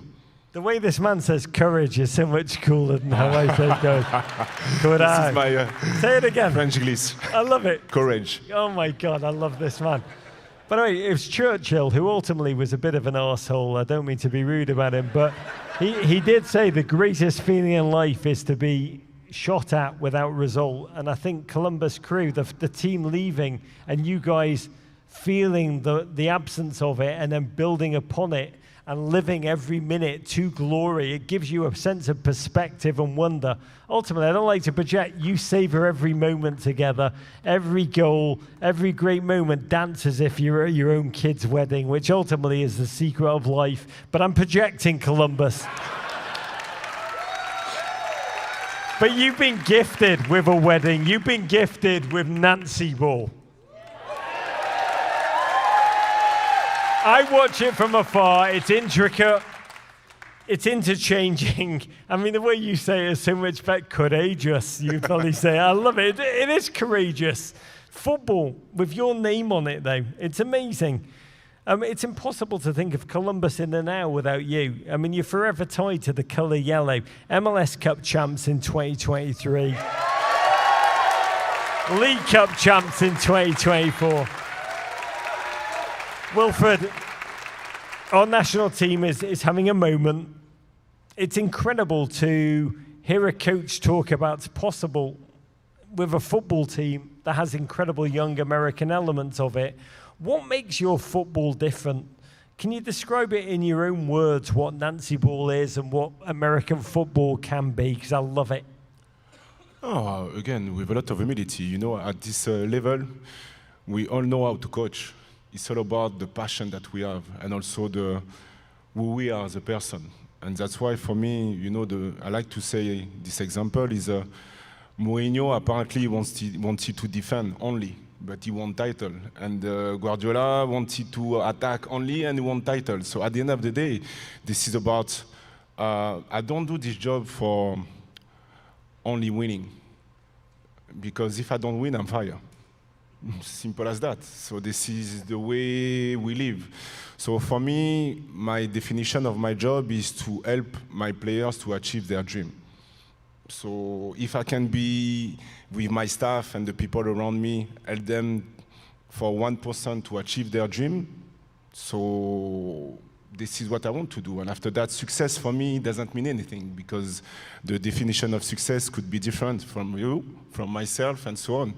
So we try to play in a certain way that this is a connection between the way we want to live and what we do on the pitch.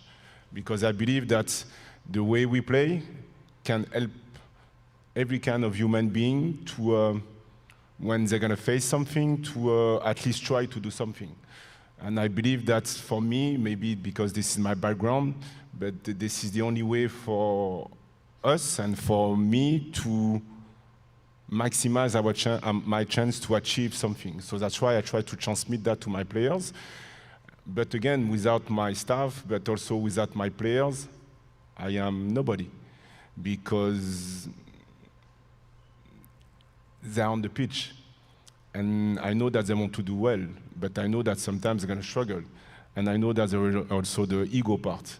I know that there is also a lot of things. So my job is to convince them and transmit what I want to see on the pitch. And after that, I try to be open with them. So that's why for me, this is a relationship between two people, but also I have to be clear also the way I want to play, because without clarity, it could be a mess.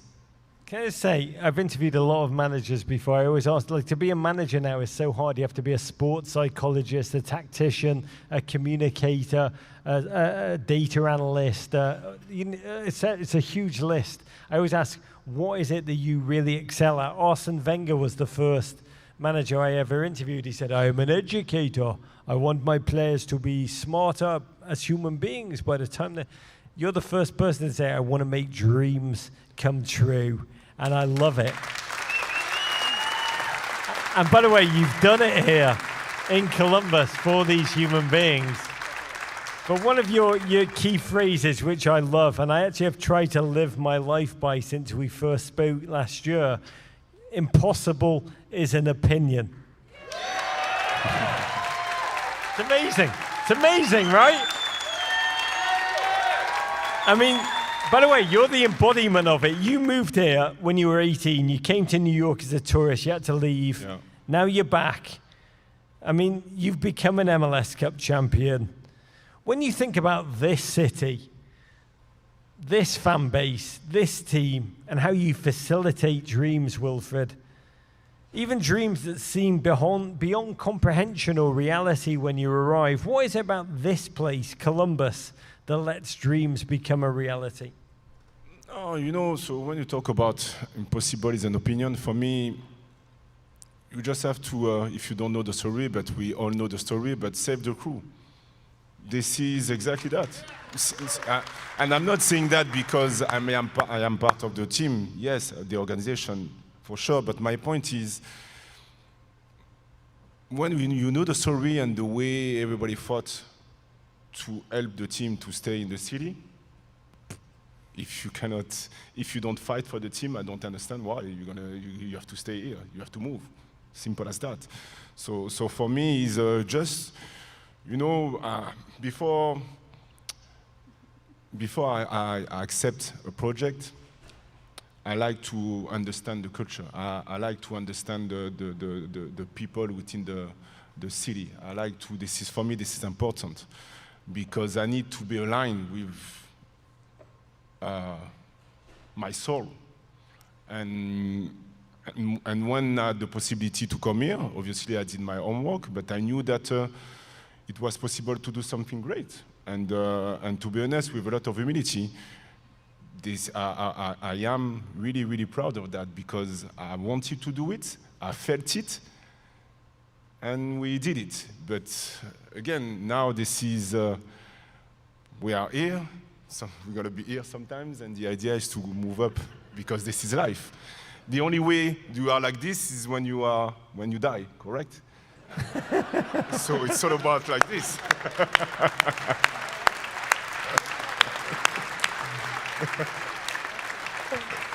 Oh my God. Wilfried just done that to someone who considers himself dead inside. I found that more moving than you will ever know.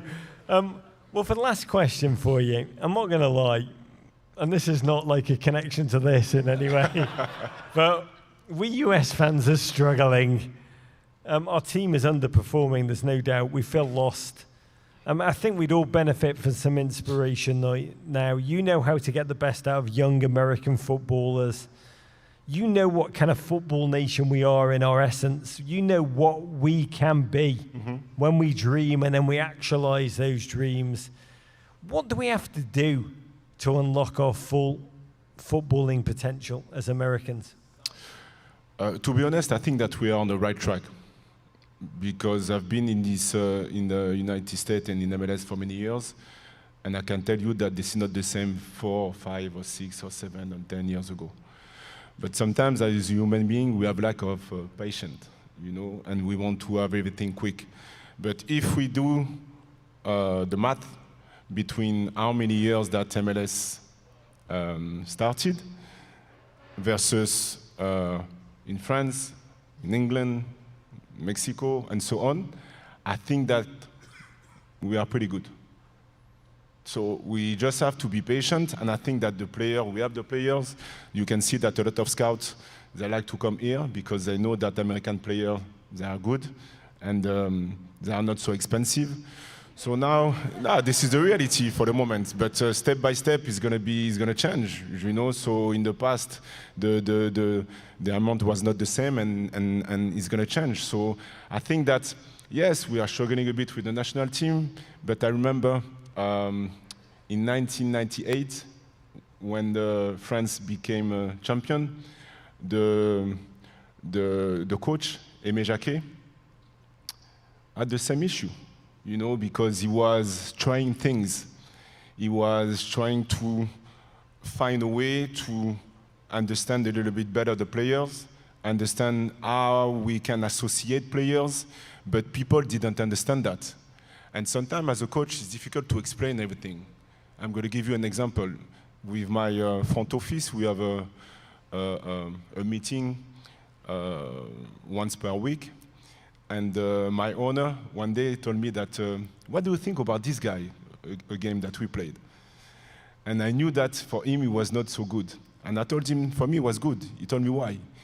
I told him because he did something that we work on during the week, but you didn't know that. So because he did that, for me, it was really interesting, and now he's going to be able to catch up everything. So my point is, yes, we all want to win, and when we win, this is good, but we have to respect also the defeat. This is the way it is, and just be patient regarding the situation with the national team. And after that, Mauricio wants to win, like everyone. We hate the defeat. We hate to lose. This is, as a competitor, this is totally normal. But we have to respect that. So that's why, for me, I think that it's a process. We are on the right track. And I can tell you that a lot of people that I know wants to come in MLS or wants to be part of this project. God willing, from your mouth to God's ear, Wilfried Nancy. Can I say, I love this man. I'm going to tell you, he is an incredible inspiration. The optimism you bring, the reality that you bring, the dreams that you... I mean, if that is your first move, how do I make dreams real? My God, I want him to be the manager of every team that I care about, including the Chicago Bears right now. Columbus, please be upstanding for one of your own. It's Mr. Wilfried Nancy!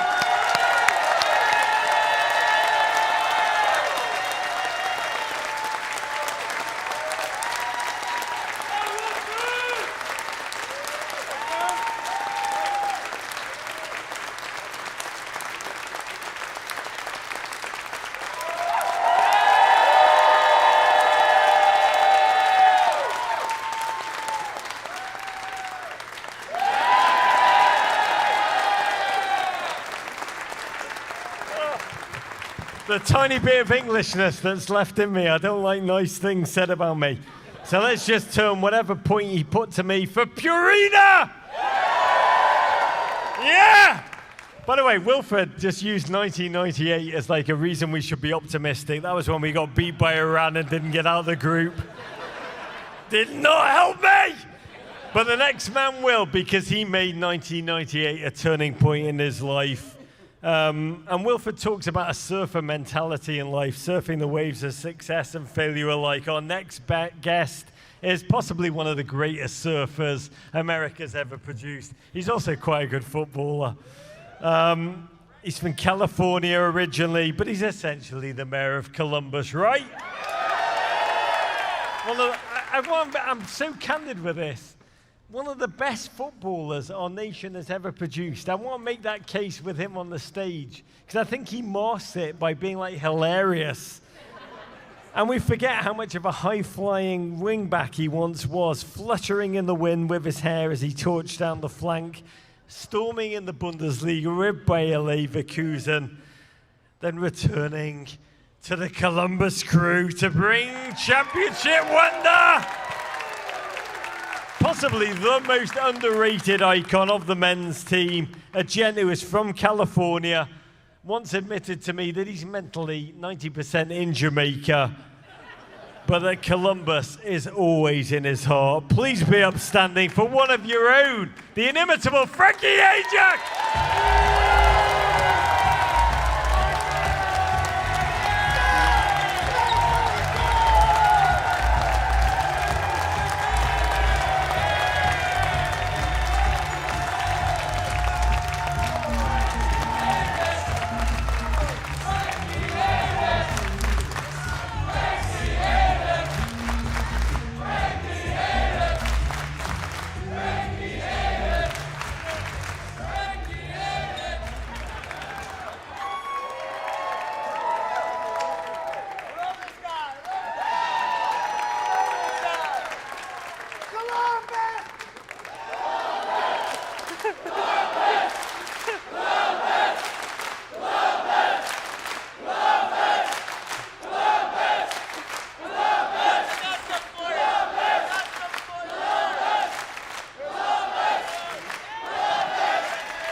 Can I say, when you throw something into the crowd the first thing that goes to your mind when the thing leaves your hand is that Karen in Philadelphia. Like, terrifying. But can we hear it for Frankie hejduk? Because that shirt it just smelled of, like, American glory, and I needed that, Frankie. You know it. Just a bunch of two-footed tackles in that shirt right there, dude. Just tell you, I love this, man. When I first met you, I was taping a podcast. It was called American Fiasco. It was about how the 1998 was the worst World Cup ever. And we'll get back to that, because this man had the best World Cup ever. But I got to his house. The Uber dropped me off. The second I got out the Uber, you had timed it somehow. The front door slapped open. You suddenly shot out the front door on a skateboard, wearing a Santa Claus outfit for reasons I don't understand, because it was like late September. You grinded down the front steps. You ended with a kickflip. We charged into your house. We didn't speak. You just dragged me through. And suddenly, we were just like smacking golf balls off the deck into your back garden. And I realized somewhere between those two things was the essence of Frankie hejduk. Part like elite footballer, which he was, right? Yeah! And part like Willy Wonka. I mean, by the way, we ended the day by going to Schmidt's House of Sausage. Best day ever. Best day ever. Yeah. Many of those. I think you missed your flight. I think you missed your flight after that one. Frankie gives, let's just have a quick beer on the way to the airport. All I can tell you is I missed my flight by about 12 hours. But all of it made me love Frankie hejduk, and it made me love Columbus, Frankie.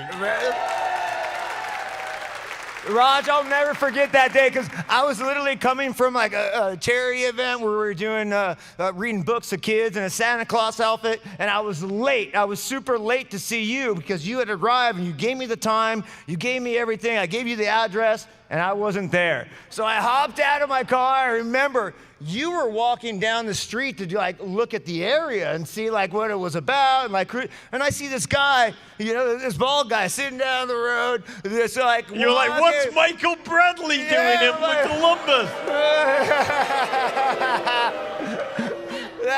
I set him up. And I'm like, there he is, and I come rolling down the hill, and I just remember you inviting you in, and you were like, let's hit some golf balls. And we were just going. Next thing you know, we're not even talking soccer. I think I offered you a beer right away, dude, and we hit it off. Once you said yes, because I think it was like 9:30 in the morning, you know? Once you said yes to a beer, I was like, this is my dude right here, dude. Let's go. Morning beers, you can't beat them in Columbus, dude. They've been used to that forever, so... Yeah, with the Ohio State, and now we're doing it with the crew, so it's rad, dude, yeah. I got two things to say to this. Number one, OH! Oh! Number two, I often enter people's houses, don't say a word to them, just say, let's hit some golf balls. Yeah. That's how it went down in my mind. I don't know. Like, you might have said a couple words, and we might have hung out and shook hands or something, but I don't know. I think probably said, let's definitely not hit golf balls and no beers. It's 9:30 in the morning, and that's life in Columbus. But the amazing thing about you, Frankie, to be candid, and I do want to be serious for one moment, is that you are so singular, so inimitable. Everybody loves you, right? Yeah. So I realize now it kind of masks just how incredible a footballer that you were in your prime, and you were. So can you describe to those watching this who never saw you play, young kids around America, how would you describe yourself as a footballer in your own words?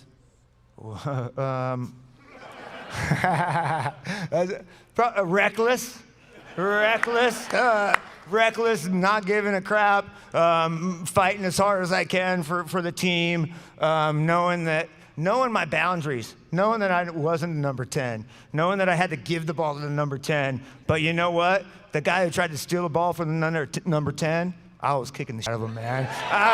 God, once he started to do that, I don't know if we're allowed to cuss on this. Sorry, Raj. But, man, that was kind of my mentality. I'm like, that's our dog right there. That's Guillermo. That's anyone touches him, I'm coming after you, man. And that's just kind of how I approach soccer. I wish I was skilled. I wish I can do the double step overs. If you see my step over, it was no glorious step over. It was no glorious step over. It was actually step over the ball. But in my mind, I was doing the Ronaldo. I was looking so beautiful. But it took a while before my son said, "Dad, you didn't even really do a. That's not called a step over. What you did." I'm like, "What was it?" Like, I don't know. The person I know who did a step over with both feet, like it was a dance off. But you played, if I was to describe it to a young person, you played as if you were just drunken 7 or 8 espressos before coming on the field. Yeah, that's how it was. Energetic, and that's what I did. I did drink 7 or 8 espressos before each, and that's a minimum. That's in the morning. Dude, when we played against Italy, and I think I forget where it was. We played against Italy, and it was in Italy. Yeah, it was in Italy. No, but I forget. No, but what's a little town called, like Sicily? Is it? It was the World Cup. Yeah, no, that wasn't that one. No, that was a different one. But no, I had 14 espressos during that day, and because our game was that night, and I remember I wasn't starting. I didn't start that game, and I got into the game.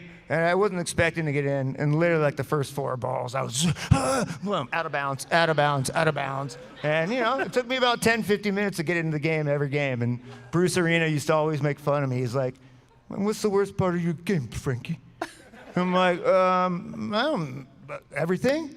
Like if you're really talking about skill-wise and stuff, yeah. If you're talking about heart, soul, and fight, yeah, dude, I'm all into that. But yeah, he was like, "Hey, your first 10 minutes, Frankie, just kick it long. I don't care if you kick the ball out of bounds. I don't care what you do." And it became a theme in the huddle because, everyone was always worried about getting rid of the ball and losing the ball and kicking it out of bounds. And I was already on the next play because I did it so much. I had done it so much. So we would be in the huddle, and I'd be, "Guys, this is the time where we're going to go. Give me the ball right off the kickoff. I'm going to kick it out of bounds, and then we're not going to be scared of losing the ball the whole game because we're not going to lose it." That's just it. Simple as that. By the way, it was never clear to me when Bruce Arena asked you what's the worst part of your game, whether he was thinking about lacrosse still. Yeah, no, everyone knew that. He was trying to go a different direction. He was not pleased with your cradling. But you once told me my goal was a tackle. Yeah, my goal was a tackle, man. Hey, let's get this argument over really quick. The deuce was the deuce. That's the deuce. I'm the second deuce. The deuce was a deuce. He scored the goal. I wish I could have given the number 2 that day because he is the one, and I have no problem with being the 2, the second deuce. No problem. I do deuces all the time, so that's no problem. But yeah, good time. We'll save that for your other podcast, Espresso Drinkers Today. Yeah. But, I mean, I loved watching you as a player. You had that always advance, never retreat mentality that I think we all crave as US fans, right? I mean, you're also the only American player to salvage something from that 1998 disastrous 3 games and out World Cup campaign that will take the field and au revoir. But you salvaged it. You moved to Bundesliga, to Bayer Leverkusen. I'm not going to say those were the days when an American playing in the Bundesliga was a rare thing. But let's look at the welcome photo.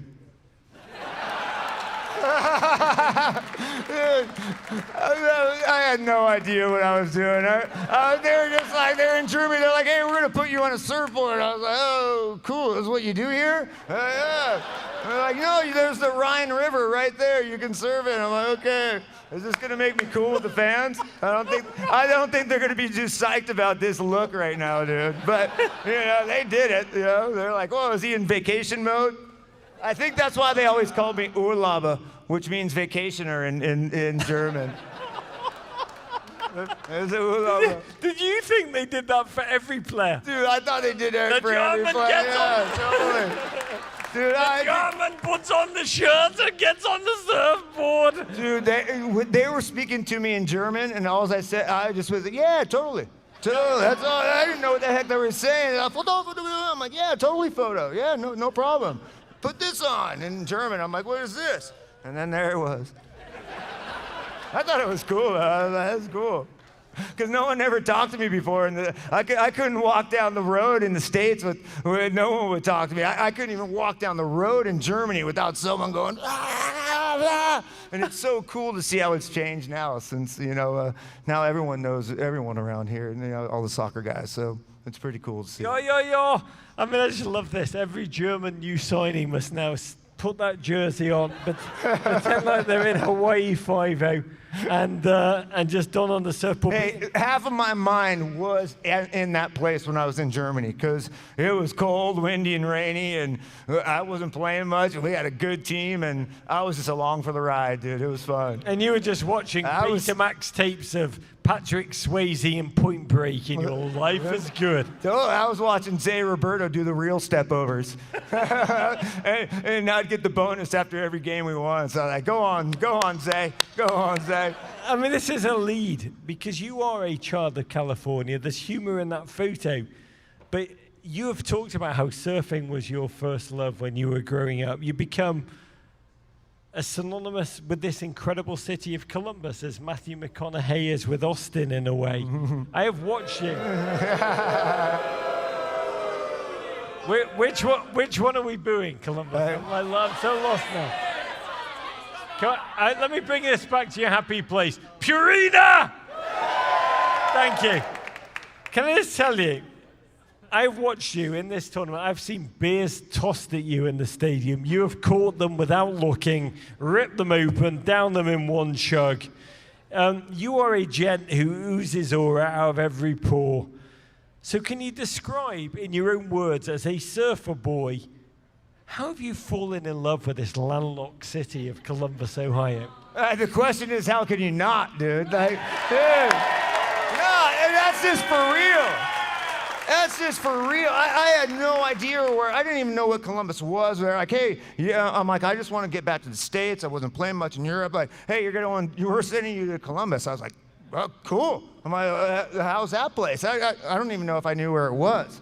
And I was like, I just wanted to get out so bad because I wanted to play soccer again because I wasn't really playing out there. And then I came here and instantly just felt the love of what a Midwest Ohio city and town is. Just they open arms right away, pounded beers right away, right up my alley. The first guy I ever met in Columbus was a guy right down the road from Barley's Brewery, and yeah, Scott Francis. He just passed away, but a dear friend of mine. I'm sure a bunch of you guys know him because nicest soul, nicest heart, but. I fell in love with Columbus right then. But they put me in a hotel that was right next to a nice brewery, and I met one of the best guys ever. Like I said, he passed away, but he was my friend for life. He taught me about Columbus. He taught me about what this town is, and I miss him already. But man, what a perfect introduction to a city that I wanted to battle for and fight for and be here for, because I had heard from Jeff Cunningham. He goes, man, Jeff, yeah. He's like, man, you're coming to Columbus, man. He goes, hey, man, they're going to love you there. I was like, why that? I go, why? He goes, because you just fight and work. That's it. And I was like, let's go, dude. That's all I want to do is fight and work. I just love that the German team put you on the surfboard, but the Columbus team put you right by a brewery. Yeah. One team knows. Two of my loves. They were both right. Yeah, they were both right, but one of them was righter than the other, is all I'm going to tell you. I do need to touch upon this pretty quickly, because one of my favorite stories about you, your playing career, unbelievable. I believe, to be candid, you're the Crown Prince Jester, so you mask it a little bit. Unbelievable. Your international career, slightly stymied. You were drunk for one of your first call-ups. You missed the flight. Christian Pulisic would never. But you ended up as a stalwart on the right flank for the USA. You're on the bench for that first dose of cero, played the full 90, 2005, 2009. What happened in that game and in the tunnel? Did you really get slapped in the face by a Mexican assistant? Oh yeah, totally, dude. And I loved every bit of it because I used to. So we had a coach by the name of Clive Charles, and I don't know if any of you guys know him. Way back in the day, and he played for West Ham, Aston Villa or West Ham. But West Ham, and then he was big in Seattle, and then came to Columbus. So he was a big influence on my life, and at the time. It was right before, and I think Sarandolo had torn his ACL. And I was surfing all summer. And he gives me a call. And he goes, Frankie, hey, you think you're fit? And I'm like, I don't know, I've been surfing all summer, coach. So, like normally when I surf all summer, I come back and I win the beep test. So, I'm good with that. I'll be ready for it. And he goes, okay, well, we're bringing you to the Olympics. So we play against a team. It was, I think it was Galatasaray in a warm-up game, and I'd never played defensive center mid in my life. And Clive Charles comes up to me and goes, "Hey, you're playing against this guy who I forget his name. I'm brain farting on it. But one of the main guys at Galatasaray, and Stoichkov. Risto Stoichkov." I can't remember his name. It's one of the best guys from America, Pulisic. I wanted to say Haji, because in my mind, Haji and they were both kind of a little bit of the same player, left-footed. Stoichkov. Yeah, Stoichkov. Incredible. Yeah, incredible. And he goes, and I had no idea. This is how clueless I was about soccer, really. No idea who this guy was. He's like, he's a good player. He's going to come out. Scouting was really good at it. Yeah, that was really good at scouting, obviously. And he's like, hey, if he spits on you and slaps you in the face, you've done your job. He goes, I want you to man mark him the entire game. I don't care if you touch the ball once, Frankie. You just sit and look at him and stare at him the whole game. When he gets the ball, you sick ball. You sick ball. And that's what he said. And that game, I did it. And, of course, Stoichkov spit on me during that game. And I didn't care. Touchdown!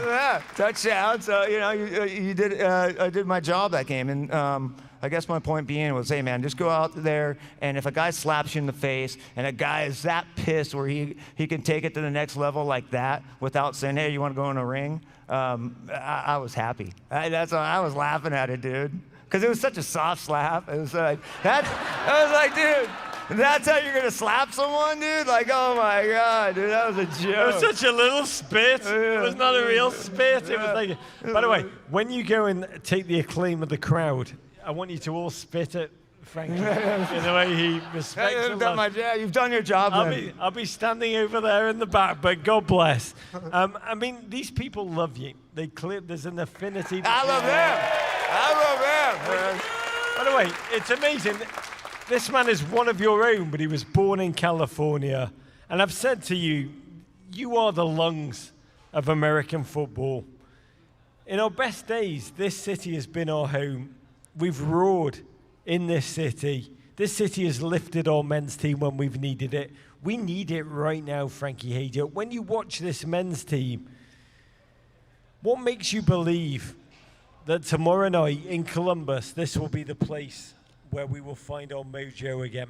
Well, just for one, because it's in Columbus. That's an easy one. We don't lose here that often. So if I'm U.S. Soccer and we have a big game, and I want to win, what other place are you going to win than here? I mean, we beat the best team, 3-4 times in a row, in the biggest qualifying moments in this city. Okay, you play them a fifth time. You're not going to beat Mexico every single time you play them at home. That's just, it's really hard to do. And that we did it that many times, it says something, I think, for this city. It says something for a home base of where U.S. Soccer should be. I mean, really, you hear Clint talk about it. You hear Tim Howard talk about it. You hear every player going, dude, Columbus is it. And it's a core of Columbus people, but you also get everyone coming out from everywhere else in the world just loving Columbus. It's the center of America. They can come easily right to here. This needs to be our home base. If I'm a player and if I want to win anywhere, speaking in the past, this is the spot. This is the spot that has the most energy, has the most passion. They want hard workers, and they want people to disrupt the game. And this is what we do, man. This is what we do. And that's what kind of U.S. soccer kind of is, disrupting the game for me. And that's what we did in the 2002 World Cup. We weren't glorious. We didn't play pretty soccer. You know what? That was the furthest we've been in a long time. And you know what we did? We had grit, we had heart, and we had fight. The rest, you didn't watch that tournament and go, dang, what a bunch of skilled players. What you saw was a freaking team. It was a freaking team. And that's what soccer is to me, man. That's why I loved it. That's why I chose soccer over surfing, because surfing, you can be the star and it's all about you. The soccer, it's like you get to revel in it with the rest of the other guys. You get to feel the glorious wins with all your other teammates. When you're a single individual doing surfing, it's like you get to celebrate with yourself and maybe your parents. Dude, I get to celebrate with Chad Marshall, Chad Marshall's mom, dad, brother, sister, boom. And they're all together, dude. We're everyone. No one expected us to win that 08 Cup. Before the 08 Cup, we were supposed to get last place by Soccer America. Soccer America put us in last place, and I put it up on the bulletin board, and we reveled off it. And next thing you know, we're hosting the Cup, and these fans are right behind us doing it. So it was, man. America! America! Columbus! So let me ask you this. Frankie, if you were given the chance to go into the locker room tomorrow night in Columbus before the game, speak to those players, what would you say to them? Hey, look at your guy next to you. Make sure you're going to frickin' battle for him. He's going to lose the ball. Pump him up when he does. He's going to get beat. Make sure you're right behind him. When he gets beat, you're double tackling him as hard as you can. If it's a foul, no problem. But if it is a foul, make sure it's a yellow. And make sure you let that guy know you want to take that guy one-on-one again. This dude's going to be right behind him. And I would hope the same for me, dude. And that's what was so beautiful about that team. And that's what we need to get back to. I think right now we're at the stage of we're playing so many different players, man, we just got to get the core together and have those guys sit together and go, dude, this is about us, because the world's trying to make fools out of us. Are we going to let them, or are we going to not? And it's as simple as that. That's how I took every game. I'm playing against this guy. What's this guy going to do to me? He's going to try to nutmeg me. He's going to try to make me look like a fool. That, man. Are you kidding me? Are you kidding me, bro? You're not making me look like a fool, man. No way. And your family's watching you. Your parents are watching you. Your best friends are watching you. You don't want to be look like a... So you got to flip the hat, dude. You could be all Frankie hejduk, cool on the outside. Yeah, after the game, kill it. During that game, dude, you better bring it, man. Yeah, you better bring it, dude. And drink more espressos. Drink as many espressos as you can, dude. If you're feeling a little low and you feel like you want to do a little tackle a little bit higher over the ball, drink a couple extra espressos, dude. Frankie. That's what I tell my kids right now. I'm like, hey, dude, just make sure you get at least one double leg tackle over the ball. That's it. Don't hurt the kid, but just to make sure you're ready, because you're going to be playing against a Brazilian one day, and you're going to be playing against a German one day. You make sure that they're going to try to make a fool out of you. Don't let them do it, dude. And if they try to, don't let them. Zé Roberto made a fool out of me so many times in training, but he was hurt a lot. I highly want to recommend Frankie Hejduk's book, What to Expect When You're Expecting. It's an incredible parenting book. I just want to be clear. But last question for you. I wish we'd done this all night. I feel electric. Are we going to win the World Cup, America? Yeah, we are. Let's go. Frankie, you are a child of California. You're a surfer. You're a skateboarder. You skateboarded here tonight. You're a free bloody spirit. You burst onto that World Cup stage in France. We played terribly. You seized the moment. You seized the moment. I didn't do it. By the way, No, I didn't do it. that was someone from Cincinnati. Yeah, You could live anywhere. I love Cincinnati, just for the record. Rose Lavelle. yeah. I was half-hearted, Columbus. Columbus is your home. Yep. Look at this audience. Explain why, because it makes no sense to me, man. You are like outdoors. You waves. You are. I mean, we talked about bass fishing like a madman before you got out there with Clint. I didn't even understand what the hell you were talking about, but I loved it. If you were to give a love letter to this city of Columbus, this poem of a city, this encapsulation to me of American identity, what would you say, Frankie? What is its essence?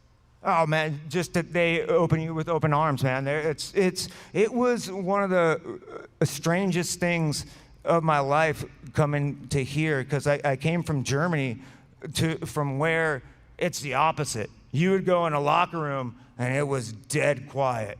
It was like concentration mode, and everyone was like, whoa, and I was like, whoa, what the hell is going on here? Well, this is a whole different level. This area, when I came back here, it brought me back to life again, because everyone was open arms, everyone was welcoming me, and I'd just come from a spot, and this is no shade on the German players or how Germany is, but it was the opposite of what I was. And so when I came back here, I got to live again. My life got brighter. The people, Frankie, hey, boom, hey, let's have a beer after the game. And it was living, you know. I felt like I was alive again. And then on top of that, they started loving soccer. And they started getting really into it and really into it. And I knew from when I came here, I saw the passion for what they had from Ohio State and what the football was here. I'm like, whoa, these people are unbelievably passionate about their sport. How can I get them to like soccer? And they already loved it anyways, but these fans, and I think myself and a few of the other guys, we've all taken it to another level. And for me to see the level from where it was and to where it is now with stuff like this and the new stadium, a thing that the players dreamt about back in the day of, we wish we had that. I mean, what these people have brought and what the city has brought and the love for soccer and, you know, the dose of zeros, man, this is what it is about. And for this football kind of town to really become a football town, man, that's all I wanted. That's all I wanted, dude. All the skateboarding down the road with the flags before the game, putting on the cape with the. I mean, this is what it was for, to bring this to Columbus and to bring soccer here. And these guys have done it. And man, I couldn't be more proud of them and proud of a city to be not from, but have as my second home, I guess you would call it, because it is really my first home, because it's the first home I ever bought.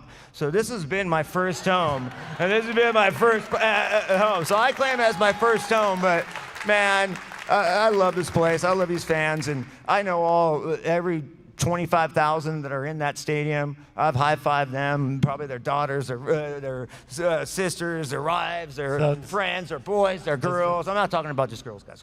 Everyone, the family. Like it feels really special. Raj, it really does. This is a real special feeling. It's a real. It was a real big thing for me, dude, to just. Because I lost the joy a little bit, to be honest, in Germany. You know, of like just knowing that you're going to work your ass off and you're not going to maybe play because you're a foreigner, and there's only 4 foreigners could play at that time. Frankie, the skateboard was a mistake. I'm going to tell you, it was a trap. There was no the surfboard. There was no surfboard here. There was only joy and wonder and these incredible human beings. You have grown to develop deep roots in this inimitable soccer town. You've delivered glory. May we see it again Tuesday night. But ladies and gentlemen, please be upstanding for your mayor.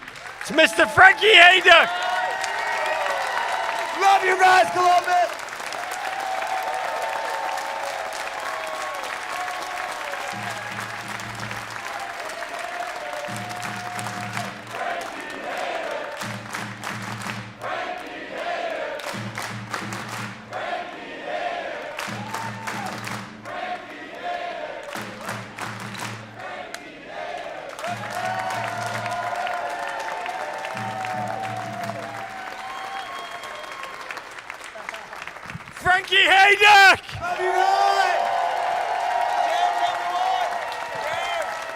Can I just tell you, young people watching, that man does not get the due for what he's done for football in his nation. I do believe it's a joy for me to be with you up here, with your people, to truly gain the appreciation that you deserve. This man's a human wonder. Let's hear it once again. Frankie hejduk.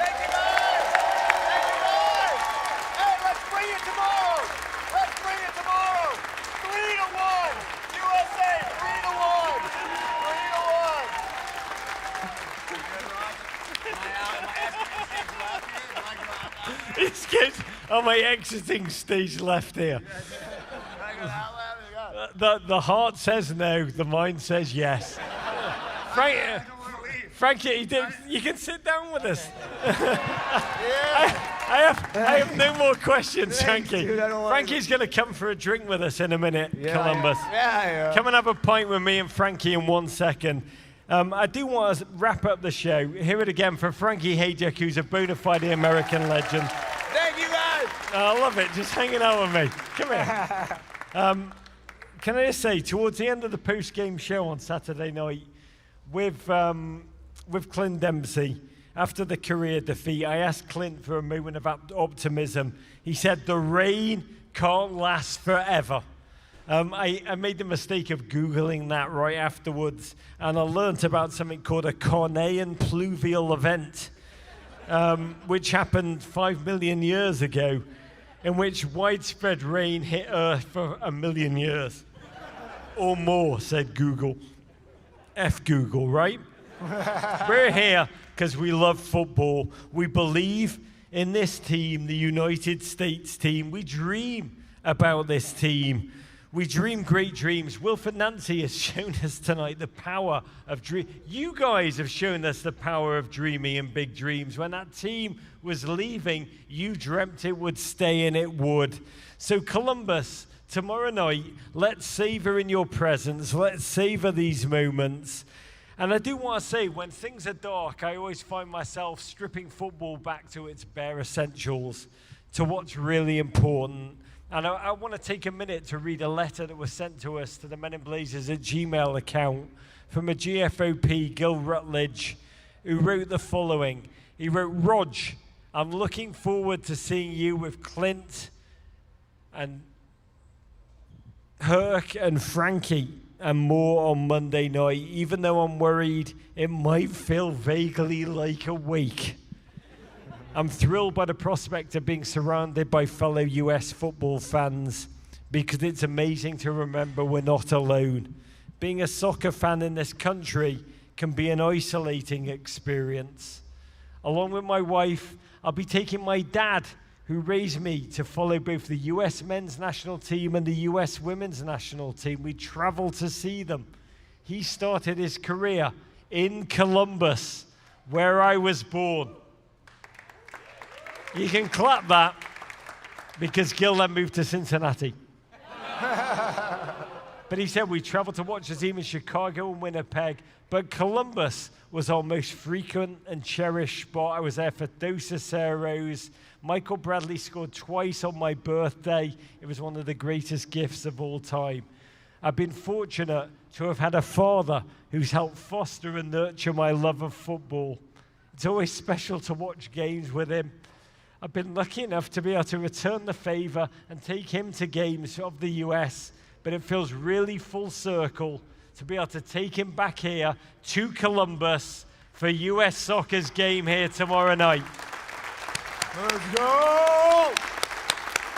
And I want to say, I found this letter so unbelievably moving.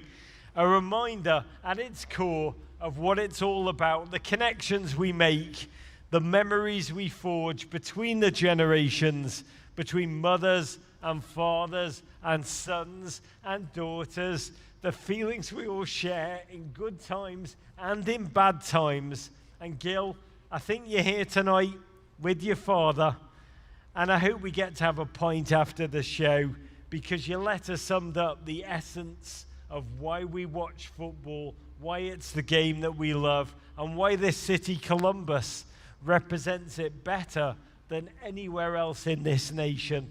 So let's savor every second together, right, Columbus? Yeah!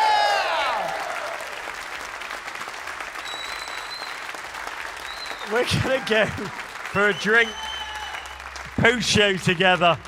Come and raise a pint. Honestly, we all need a hug, right? Come and raise a pint with Clint and Herc, Frankie and his skateboard. We're going to go to Parlay Sporting Club and Kitchen. In all sincerity, I want to thank Purina in every regard. Yeah! They have made tonight possible, but more than that, our network is filled with dog lovers. What I've seen Purina do with my own eyes and my own heart for pets, for dogs and cats is magnificent. I can't say enough about it. When you love this US team, you love something so deeply and profoundly. The overlap is amazing. God bless you, Purina, for all you have done, all you're about to do for our team in America. Please support them with all your hearts. I want to thank everyone at the Crew for their love and support. This is a special city.